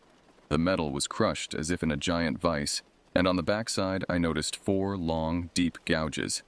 They looked like claw marks, but much larger than any bear could make. Around the base of the sign, I spotted something else, large footprints in the soft earth. They resembled canine prints but were unnaturally large, about the size of softballs. My heart began to beat faster as I studied them. Whatever had made these tracks was massive. I'd grown up learning about wildlife. I knew the prints of deer, bears, wolves, and coyotes, but these belonged to none of them. They were too big, too deep, the impression suggesting something impossibly heavy. A sudden feeling of being watched washed over me. The forest, which had been alive with ambient sounds moments before, fell eerily silent. I looked up from the tracks and scanned the tree line, seeing nothing but dense forest. Still, the sensation persisted, eyes on me, calculating, waiting. I hurried back to the cabin, not running but walking briskly, repeatedly glancing over my shoulder. My grandfather was stirring the stew when I entered. "Find anything interesting?" he asked. I hesitated. Would they believe me? "No," I lied. "Just looking around." That night we built a bonfire using branches from 2 large pine trees my uncles had cut down earlier. As we sat around the flames, roasting marshmallows and sharing stories, I couldn't shake my unease. The forest remained unnaturally quiet, as if the wildlife had abandoned the area. "It's too quiet," I finally said. Uncle Ray paused mid-story. "What do you mean?" "Listen," I told him. "No owls, no crickets, nothing." The 3 adults fell silent, noticing the absence of sound for the first time. "That is strange," my grandfather admitted. "Usually can't get the critters to shut up out here." Then it hit us, a stench so overpowering it seemed to physically assault us. The smell was like a combination of wet dog, decomposition, and ammonia, so intense it made my eyes water. Uncle Ray doubled over and vomited into the dirt. "What the hell is that?" Uncle Devin gasped, covering his nose with his shirt. "Probably a dead animal nearby," my grandfather suggested, though he didn't sound convinced. "Wind must be carrying it." But there was no wind. The air was completely still, and the smell had appeared suddenly, as if whatever was producing it had just arrived. For 15 long minutes we endured the stench before it vanished as abruptly as it had come. We retired to the cabin shortly after, the pleasant evening spoiled. As I lay in my bunk that night, listening to my grandfather's snoring, I couldn't stop thinking about the bent sign, the massive tracks, and that terrible smell. Sleep came eventually, but it was filled with dreams of being hunted through endless woods by something I couldn't see but could sense was always just behind me. Morning brought crisp air and clear skies. After a hearty breakfast of bacon, eggs, and hash browns, we planned our day. My grandfather and Uncle Devin would set up hunting blinds on the eastern edge of the property, while Uncle Ray would take me out on the four-wheelers to familiarize me with the terrain. "Keep your eyes open for deer signs," Uncle Ray instructed as we mounted the ATVs. "This time of year they should be plentiful." I nodded, securing my helmet. At 13, I wasn't old enough to hunt with a rifle yet, but I'd been practicing with my grandfather's .22 for years and had excellent marksmanship. For this trip, they'd allowed me to carry my grandfather's Colt, 1911, a responsibility that filled me with pride. "Make sure you keep the safety on," Uncle Ray reminded me as I checked the pistol. "It's just a precaution out here. Bears can get curious." We spent the morning exploring the property's extensive trail system. The four-wheelers handled the rough terrain with ease, climbing steep hills and navigating dense sections of forest. By midday, we had covered most of the eastern section and stopped by a small stream for lunch. "I'm going to head back to help your grandfather," Uncle Ray said after we'd eaten. "You want to come, or would you like to explore a bit more on your own?" I chose to continue exploring. Uncle Ray hesitated, then nodded. "Stay on the marked trails and be back before dark. Take this walkie-talkie and check in every hour." He handed me the device. "And Zachary, be careful." After he left, I decided to investigate the paved road that ran alongside our property. It was rarely used, a service road for the forestry department, but I was curious about what lay beyond our immediate surroundings. The afternoon sun filtered through the trees as I drove, creating shifting patterns of light and shadow on the ground. About 2 miles down the road, I stopped the ATV to take a break and relieve myself. Stepping into the woods a few yards from the road, I suddenly realized something was wrong. The forest had gone silent again. No birds, no insects, not even the sound of leaves rustling. Just absolute oppressive silence. Then the smell returned. That same putrid stench from the night before, only stronger now, more intense. I fumbled for the pistol in my waistband, heart pounding. Before I could draw the weapon, movement caught my eye. Something was emerging from the dense undergrowth about 30 yards away. At first I thought it was a bear, black fur, massive build, but as it fully emerged I realized it was something else entirely. The creature moved on all fours, but its proportions were wrong for a bear. Its back legs were longer than its front, and its shoulders were unnaturally broad. Its head was shaped like a wolf's, with a long snout and pointed ears, but much larger than any wolf I'd ever seen. And its eyes, amber-colored and filled with an intelligence that sent ice through my veins. I stood frozen, unable to move as the creature studied me. Then it did something impossible.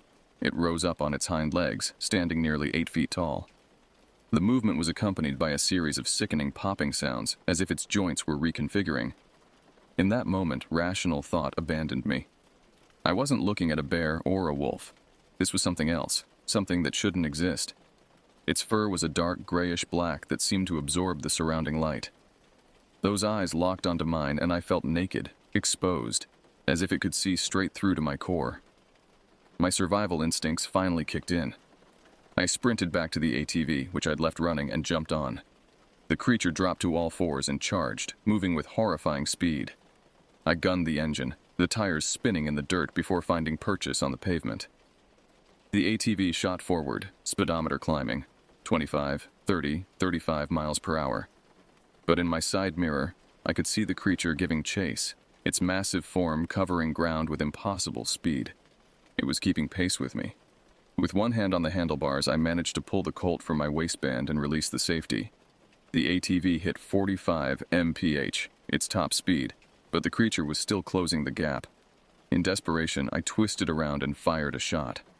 The report was deafening, but I couldn't tell if I'd hit my target. The creature let out a sound that wasn't quite a howl and wasn't quite a scream. A high-pitched, yet simultaneously deep vocalization that seemed to vibrate through my body. It lunged, powerful legs propelling it through the air toward me. I jerked the handlebars, making a sharp turn onto a connecting road. The creature missed me by inches, its massive form crashing into the underbrush. I fired 2 more rounds as it emerged and resumed the chase. I knew I hit it, saw the impact of the bullets against its body, but it barely slowed. Panic threatened to overwhelm me as I continued firing, each shot finding its mark but seemingly having little effect. With only one bullet left, I made a desperate decision. I slammed on the brakes, bringing the ATV to a skidding halt, and turned to face the oncoming nightmare. It was about 60 yards away now, still charging but moving more awkwardly, perhaps affected by my shots after all. I raised the pistol, took careful aim, and squeezed the trigger. The bullet struck the creature directly in the right eye. It crashed to the ground with such force that I felt the vibration through the ATV's frame, tumbling and rolling before coming to rest in a motionless heap on the pavement. For several minutes I sat paralyzed on the four-wheeler, engine idling, waiting for the creature to move. It didn't. Slowly, cautiously, I approached. The massive form lay still, black fluid seeping from its wounds.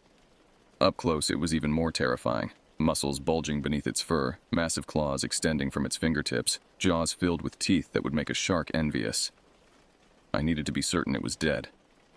In the storage compartment of the ATV, I found a machete we used for clearing trails. With shaking hands, I approached the creature and drove the blade into its other eye, destroying what I hoped was its brain. The creature was impossibly heavy, at least 400 pounds of dense muscle and bone.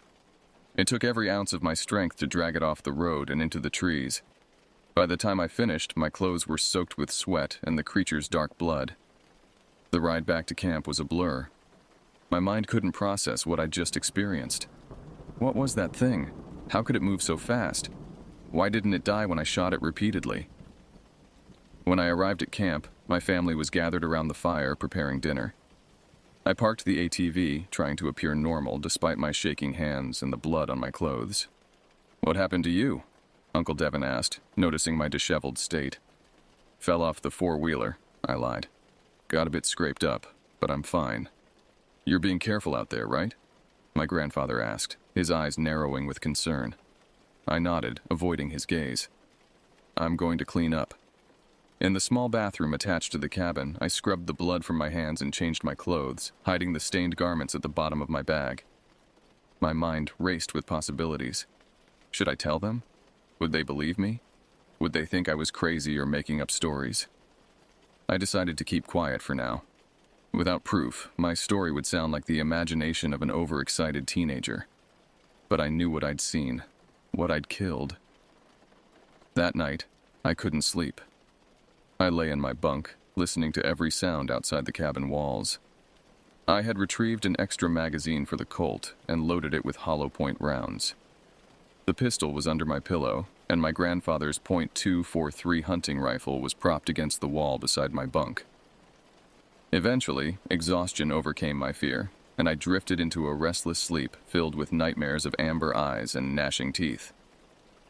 The smell of bacon and coffee woke me the next morning. For a blissful moment, I thought perhaps the previous day had been a terrible dream. Then I checked my pistol, hollow points loaded just as I remembered doing. It had been real. After breakfast, I walked to where I'd parked the ATV the night before. There, carved into the plastic body panel, was a single long gouge, like a claw mark. My grandfather noticed it later and gave me a stern lecture about being careless with expensive equipment. Throughout the day, I remained vigilant, keeping my weapons close. The smell returned briefly around dusk, and my heart nearly stopped. If there was one of those creatures, could there be more? A pack of them roaming these woods? I decided to check on the carcass. Telling my family I was going for a quick ride, I returned to where I'd dragged the creature's body. What I found, or rather didn't find, turned my blood to ice. The body was gone. No blood, no fur, nothing remained except some disturbed earth where I dragged it. Had someone found and removed it? Had it somehow survived? The questions tormented me as I sped back to camp, unwilling to remain in that spot a moment longer than necessary. The next day dawned gray and overcast, matching my mood. My family noticed my subdued behavior, but attributed it to being tired from the previous day's explorations. After breakfast, Uncle Ray suggested we do some target practice. "We'll start hunting properly tomorrow," he said. "Today's about making sure you're comfortable with the rifles." We set up targets, empty cans and bottles, along a fallen log about 50 yards from camp. My grandfather handed me his .22 rifle. Let's see if you remember what I taught you, he said with a smile. Despite my distracted state, muscle memory took over. I hit 9 out of 10 targets, earning approving nods from my uncles and grandfather. Not bad, Uncle Ray said. You'll make a fine hunter yet. After lunch, I volunteered to hunt for small game for dinner. With the .22 and my pistol, I ventured into the woods alone, against my better judgment. Something was drawing me back, a need to confirm what I'd seen, to prove to myself I wasn't losing my mind. The forest was alive with normal sounds again, birds calling, squirrels chattering, the rustle of wind through leaves. It felt almost peaceful, though I remained on high alert, scanning continuously for movement. I managed to bag 2 rabbits and a squirrel, enough for a decent stew. As I was field dressing the rabbits, I heard it, the same bone-chilling howl scream from before. The sound echoed through the trees, raising goosebumps along my arms and neck. The forest fell silent once more. I packed my game quickly and prepared to leave when I noticed the trees around me beginning to shake. Branches snapped and fell as something large moved through the canopy. Heart pounding, I looked up. There it was, the same creature I thought I'd killed, or perhaps another like it. Its right eye was a ruined socket, exactly where my bullet had struck. Somehow, impossibly, it had survived. A vicious snarl distorted its wolf-like features as it glared down at me with its remaining eye. I didn't hesitate. I'd already turned the ATV around out of habit, a safety measure my grandfather had taught me, and I gunned the engine, racing back toward camp. The creature pursued through the trees, leaping from branch to branch with unnatural agility despite its massive size. I burst into the clearing where our cabin stood, the four-wheeler's engine screaming as I pushed it to its limits. My family looked up in alarm as I skidded to a stop. "We need to leave," I gasped. "Now! Pack everything. We have to go." "What's wrong?" my grandfather demanded. "What happened?" Before I could answer, a distant howl scream reached us. The 3 adults exchanged glances. "What was that?" Uncle Devin asked. "I don't know," I lied. "But there's something dangerous in these woods. I've seen it. It chased me yesterday and again just now." "Probably just a wolf," Uncle Ray suggested, but he looked uneasy. "It's not a wolf," I insisted. "Please, can we just go?" My grandfather studied my face, seeing the genuine fear there. Without further questions, he nodded. "All right, let's pack up." We worked quickly, loading our gear into the truck and trailer. As darkness began to fall, we secured the four-wheelers and did a final sweep of the cabin. The entire time, I kept glancing toward the tree line, expecting to see amber eyes watching us. As we drove away, I looked back at the property through the rear window. For a brief moment, I thought I saw a large shadow move at the edge of the clearing, but it was gone so quickly I couldn't be sure. We drove through the night, no one speaking much.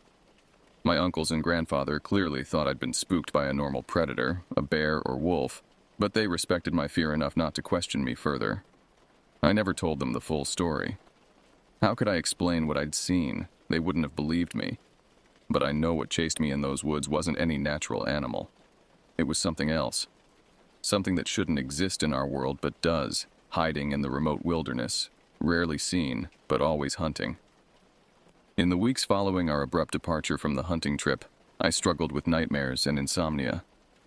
Every night I relived the chase, the creature's unnatural movements, those intelligent amber eyes boring into me. I woke drenched in sweat, convinced it was standing at the foot of my bed, waiting. My parents noticed the change in me, but attributed it to typical teenage moodiness. How could I explain that I'd encountered something impossible, something that defied rational explanation? That I'd shot it in the eye, stabbed its brain, and yet it had returned, seemingly unkillable. School became a welcome distraction. During classes, I could almost forget what had happened. But in quiet moments, my mind would drift back to those woods, to the bent sign with claw marks, to the massive tracks, to the creature rising up on 2 legs with that sickening popping sound. 2 months after the incident, my curiosity overcame my fear. I began researching, spending hours at the library and online, looking for any reports of similar encounters. What I found disturbed me profoundly.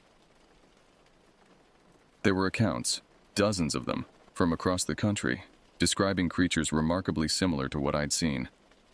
Most were dismissed as hoaxes or misidentifications of bears or wolves, but the consistencies in the descriptions were striking. The enormous size, the wolf-like features, the ability to run on all fours or stand upright, the intelligence in their eyes, even the distinctive smell, all matched my experience. Some accounts came from hunters, park rangers, and wilderness guides, people familiar with normal wildlife behavior who would be unlikely to misidentify a bear or wolf. These stories weren't widely publicized. They existed on obscure forums and in local newspaper archives, often ridiculed or ignored by mainstream sources. I found reports from the very area where we'd stayed, dating back decades.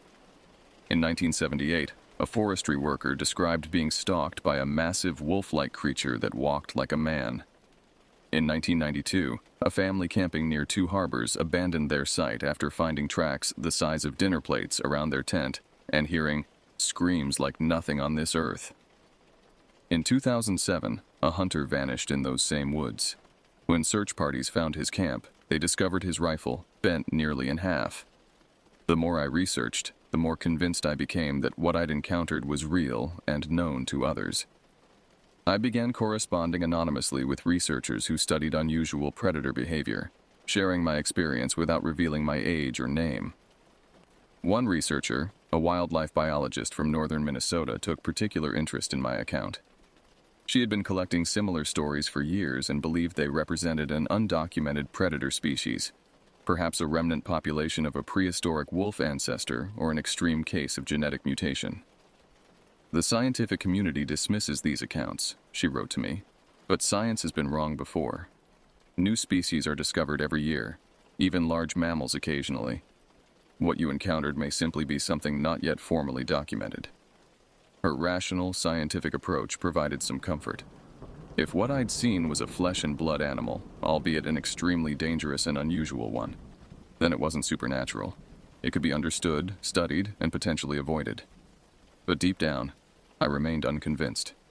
The creature's intelligence, its ability to survive what should have been fatal wounds, the way it seemed to target me specifically, these aspects suggested something beyond a simple, undiscovered predator. Nearly a year passed. The nightmares gradually became less frequent, though they never disappeared entirely. I threw myself into normal teenage activities, school, sports, friends, trying to rebuild a sense of normalcy. My family never returned to the property near two harbors. My grandfather sold it without explanation several months after our trip. Then, in the autumn of 2021, everything changed again. I was staying at my friend's cabin about 30 miles from the original location. His family owned a small lakeside property, and several of us were spending the weekend there fishing and hiking. On our second night, as we sat around a campfire roasting marshmallows, the familiar silence descended on the forest, that unnatural quiet that had preceded my first encounter. My body tensed immediately, adrenaline flooding my system. "We need to go inside," I said abruptly, standing up. "What? Why?" my friend asked, confused by my sudden change in demeanor. "Just trust me," I insisted. "Something's wrong." Before anyone could respond, the smell hit us, that same putrid, ammonia-laced stench that had haunted my memories for a year. My friends recoiled, covering their noses. "What is that?" one gagged. "Inside. Now," I ordered, no longer caring if I seemed crazy. I knew what was coming. We hurried into the cabin, locking the door behind us. Through the window, I scanned the tree line, expecting to see amber eyes reflecting the firelight. The others peppered me with questions, but I barely heard them, focused entirely on the darkness beyond the glass. Then I saw it. A massive shadow moving between the trees at the edge of the property. It was just a glimpse, but unmistakable. The same creature, or one like it, had found me again. "Call the ranger station," I told my friend's father. "Tell them there's a dangerous predator outside the cabin." He looked skeptical, but reached for his phone. "No signal," he announced after trying several times. We were on our own. Throughout the night, we took turns keeping watch. I tried explaining what I'd seen the previous year, but my account was met with disbelief, until shortly after midnight, when a massive form rushed past one of the windows, so quickly that only two of us saw it. "That was not a bear," my friend's father said, his face pale in the lamplight. By morning, whatever had stalked us was gone. We packed hurriedly and left, the weekend trip cut short. As we drove away, I stared back at the cabin, wondering if the creature had tracked me specifically, or if its territory simply extended this far. The second encounter removed all doubt from my mind. This wasn't coincidence or imagination. Something was out there, and somehow, it was connected to me. I needed answers. Over the next several months, I dedicated myself to understanding what I'd encountered. I pored over biological texts, studied predator behavior, and even took wilderness tracking courses, hoping to gain insights that might explain my experiences. I returned to the general area near two harbors several times, always with groups, always armed, never staying overnight. During these expeditions, I looked for signs, tracks, claw marks, unusual animal behavior, anything that might confirm the creature's existence. On my third visit, I found something. In a remote section of forest about 5 miles from our original hunting cabin, I discovered a clearing where the vegetation had been flattened in a circular pattern, as if something large had repeatedly bedded down there. The surrounding trees bore claw marks at varying heights, some as high as 9 feet from the ground. Most disturbing were the bones. Scattered throughout the clearing and surrounding area were the remains of deer, moose, and smaller animals. Many showed signs of having been cracked open, presumably to access the marrow. This wasn't unusual in itself. Predators often consume bone marrow, but the sheer strength required to break moose femurs so thoroughly suggested something far more powerful than the typical wolf or bear. I photographed everything and collected several samples: fur caught on tree bark, scat, and one particularly well-preserved track cast in dried mud. I sent these to the wildlife biologist I'd been corresponding with, hoping for scientific validation. Her response came 2 weeks later. The fur was canine in origin, but showed genetic markers that didn't match any known wolf species in North America. The scat analysis revealed a diet consisting primarily of large mammals, with traces of human refuse, suggesting the creature occasionally scavenged from garbage or campsites. The track, she wrote, was consistent with a canid but scaled to impossible proportions. Whatever left these traces, she concluded, represents either an undocumented species or an extreme anomaly within known canid populations. Either possibility warrants further investigation. She proposed a formal research expedition to the area, equipped with camera traps and other monitoring equipment. I agreed to guide her, despite my fear, driven by the need to understand what had pursued me through those woods. In late summer 2022, we returned to the Two Harbors region. Our team was small, just myself, the biologist, Dr. Winters, and her graduate assistant.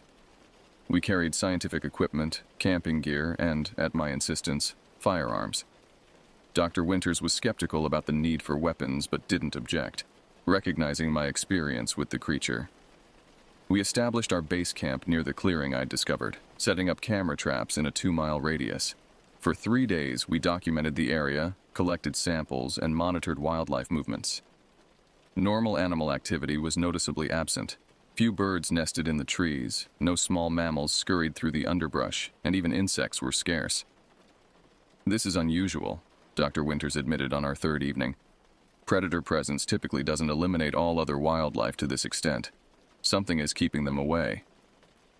That night, our cameras captured the first evidence. The images showed a large, dark form moving through the forest at 2:17 a.m. Though blurry, the shape was consistent with my description. Massive, wolf-like, but with proportions that defied biological norms. Dr. Winters was ecstatic. "This could be groundbreaking," she said, studying the images.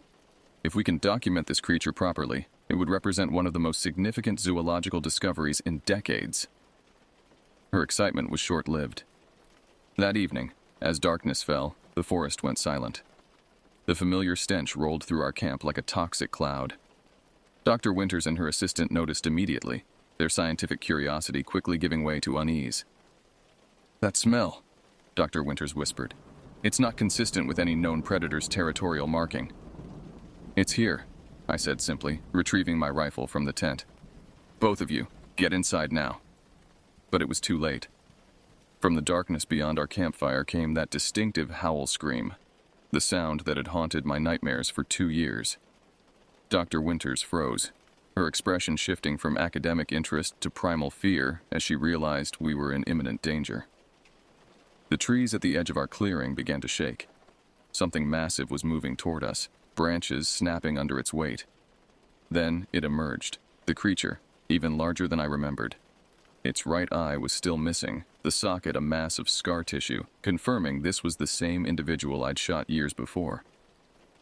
Dr. Winters gasped, her scientific skepticism evaporating as she faced the impossible reality before us. "My God," she whispered. It can't be." The creature stood upright, reaching its full height of nearly 8 feet, muscles rippling beneath its dark fur. Its remaining amber eye fixed on me with unmistakable recognition. This wasn't a random encounter, it had been searching for me. I raised my rifle and fired, the shot echoing through the silent forest. The bullet struck the creature's chest, causing it to stagger but not fall. Dr. Winters and her assistant retreated to the relative safety of our vehicle while I continued firing, each shot finding its mark but seeming to cause only minimal damage. The creature charged. I dove aside, narrowly avoiding its massive claws. It crashed into our camp, destroying equipment and scattering our supplies. As it turned for another attack, I noticed something, a metal tag embedded in its ear, barely visible beneath the fur. This wasn't just some undocumented species, someone had tagged it, studied it. Before I could process this revelation, the creature lunged again. I fired my remaining rounds into its face and throat, finally driving it back into the forest. Its retreat wasn't from fear but seemed almost tactical, as if it were reconsidering its approach. We didn't wait to see if it would return. We abandoned most of our equipment and fled, driving through the night until we reached civilization. The few photographs we managed to save were inconclusive, blurry images that could be dismissed as a bear or other known predator. Our physical samples were lost in the attack, along with most of our documentation. Dr. Winters was shaken, but remained committed to scientific explanation. "What we encountered defies conventional classification," she admitted, "but it must have a biological origin. The ear tag suggests human involvement, perhaps experimental breeding or genetic modification gone wrong." Her rational approach couldn't account for everything. The creature's apparent immunity to injuries that would kill any known animal, its seeming vendetta against me specifically, the intelligence in its eye that went beyond animal instinct. I've never returned to those woods, though I know the creature is still there, waiting. Sometimes I catch myself scanning distant tree lines, expecting to see a massive shadow watching me. On quiet nights, when the wind dies down, I imagine I can detect that distinctive smell carried on the breeze. I don't know what hunted me in those Minnesota forests. Was it some undiscovered predator species, a genetic experiment escaped from a secret facility, something else entirely? The ear tag suggests human involvement, but raises more questions than it answers. What I know with certainty is this: our understanding of the natural world is incomplete. There are things in the remote wilderness that defy explanation, that shouldn't exist, but do. And if you ever find yourself in the northern woods and notice an unnatural silence falling around you, followed by the stench of decay and ammonia, run. Don't look back. Don't try to understand. Just run. My name is Zachary, and this is my true account of what happened 5 years ago in the forests near Two Harbors, Minnesota. I share it not to frighten, but to warn. Something is out there, watching and waiting, and it remembers those who've encountered it before.